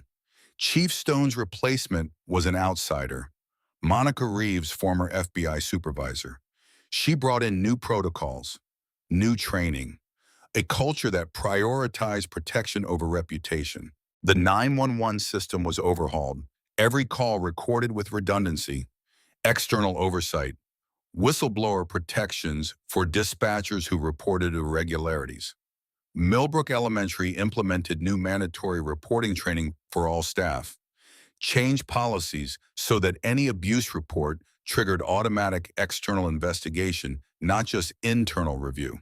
The church brought in counselors, offered free therapy to anyone who needed it, acknowledged their collective failure from the pulpit every Sunday for 6 months. It wasn't enough to undo the damage, but it was a start. Mrs. Beatrice Henderson reached out to her granddaughter, the 16-year-old in Dallas who tried to tell her about Derek 2 years ago. They met at a coffee shop, neutral ground. The girl whose name was Jessica sat across from her grandmother with arms crossed, defensive, hurt. "I'm sorry," Beatrice said, simple, direct.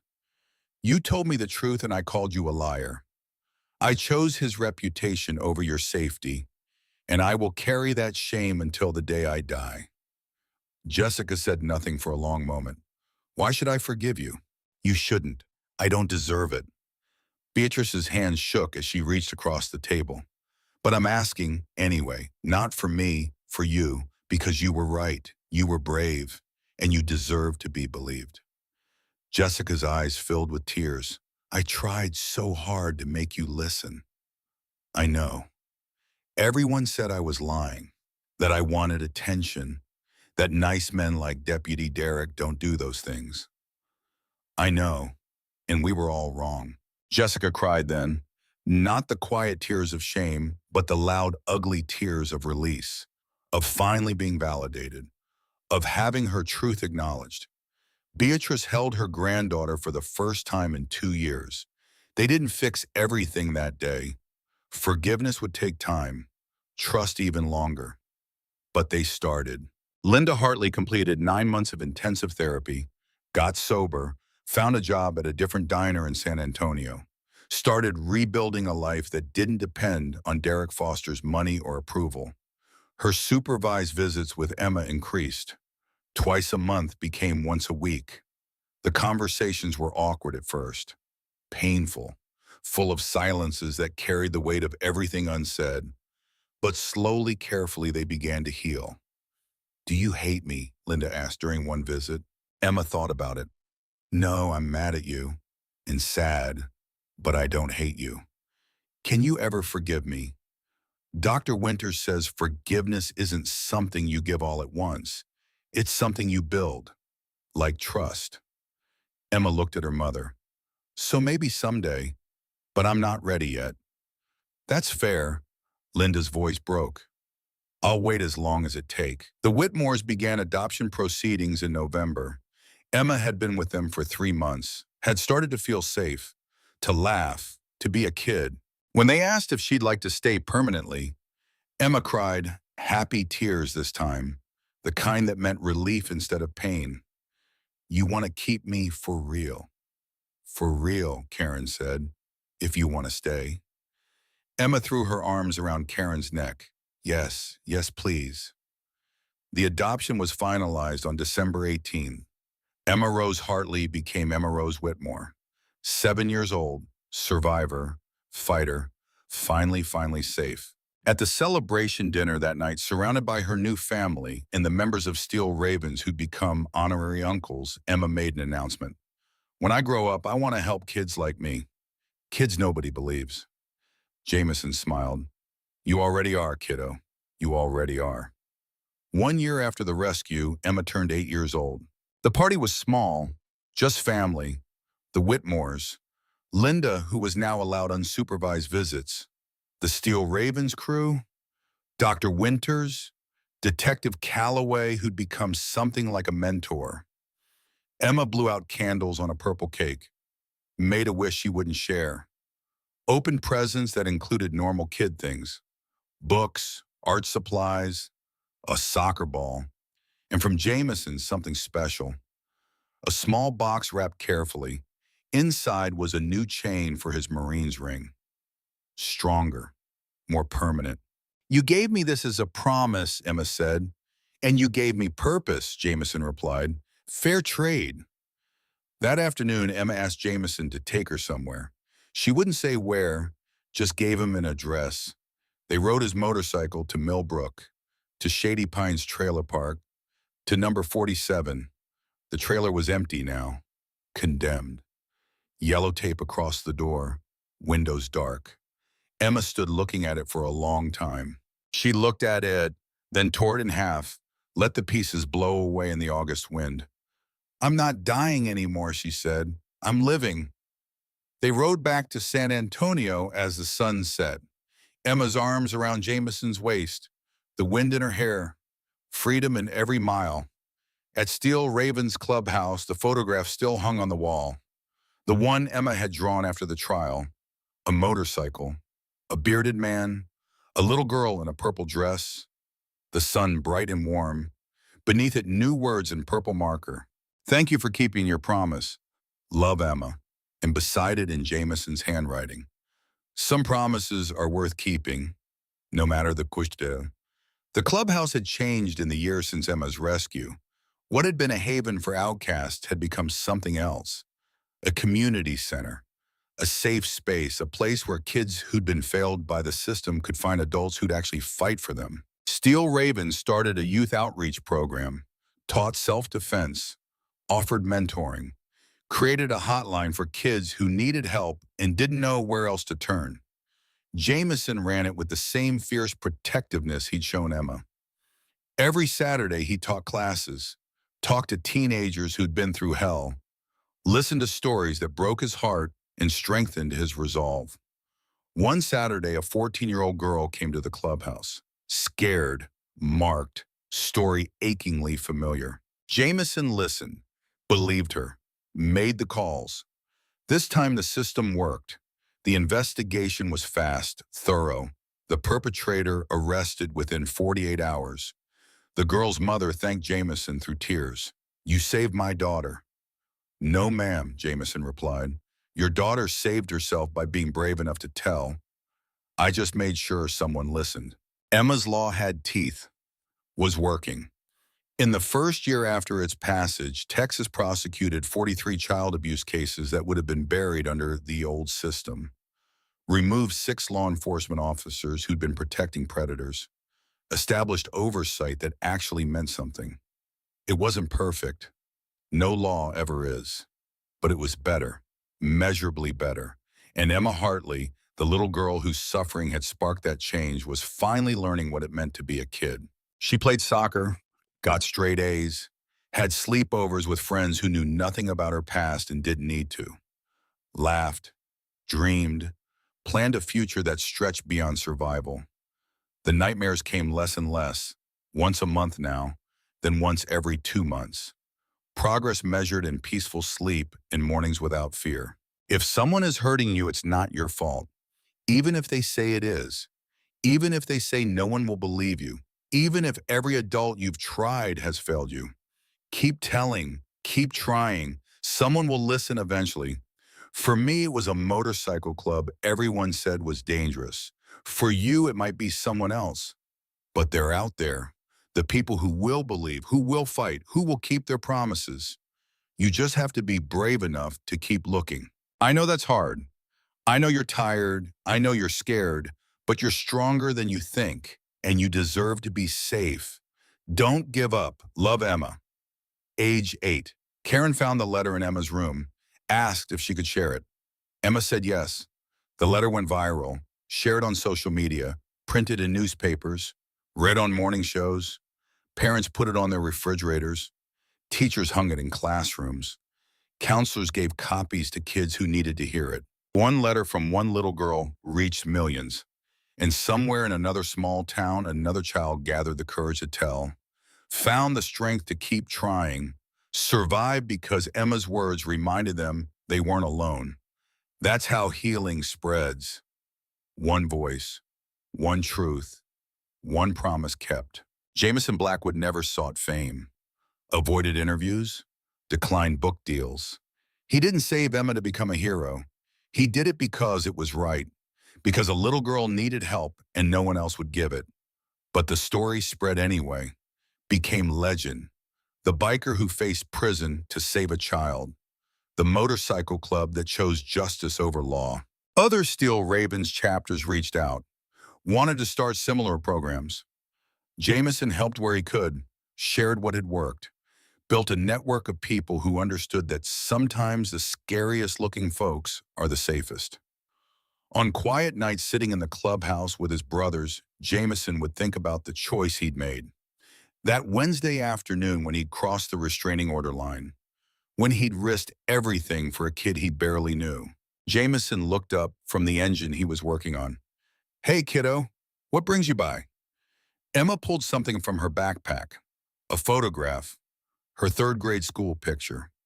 Big smile, purple dress, that Marine's ring visible on its chain around her neck. "I wanted you to have this," she said, "so you remember what you saved." Jameson took the photo, his hands scarred and grease-stained, held it like it was made of glass. "I could never forget you, Emma." "I know, but sometimes I think you forget how important you are, how much you matter." Emma's voice was steady, certain. "You taught me that promises mean something, that grown-ups can be trusted, that I'm worth saving." She hugged him, fierce and grateful. "Thank you for being brave enough to break the rules when the rules were wrong." Jameson held this little girl who wasn't so little anymore, who'd survived hell and come out stronger, who'd changed laws and saved lives simply by refusing to stay silent. "Thank you for being brave enough to tell the truth when everyone said you were lying." They stayed like that for a moment, survivor and savior, proving that sometimes angels wear leather, and sometimes the smallest voices can change the world. Emma left the clubhouse holding Karen's hand, got in the car, drove away to a life that held soccer practice and homework and sleepovers and all the normal, beautiful chaos of childhood. Jameson pinned her photograph to the wall, right next to her purple crayon drawing, right next to the charter from 1989. And he went back to work because there were other engines to fix, other kids who might need help, other promises to keep. The world kept turning, Millbrook kept healing, Emma kept growing. And somewhere in Texas, a little girl learned that telling the truth matters more than keeping secrets, that being believed is worth fighting for, that promises when made by the right people are worth more than gold. 6 words had started it all. "I can't close my legs." 6 words that changed everything, that exposed evil, that brought down a network, that sparked a law, that saved countless children from similar fates. But more than that, 6 words that proved something fundamental about human nature.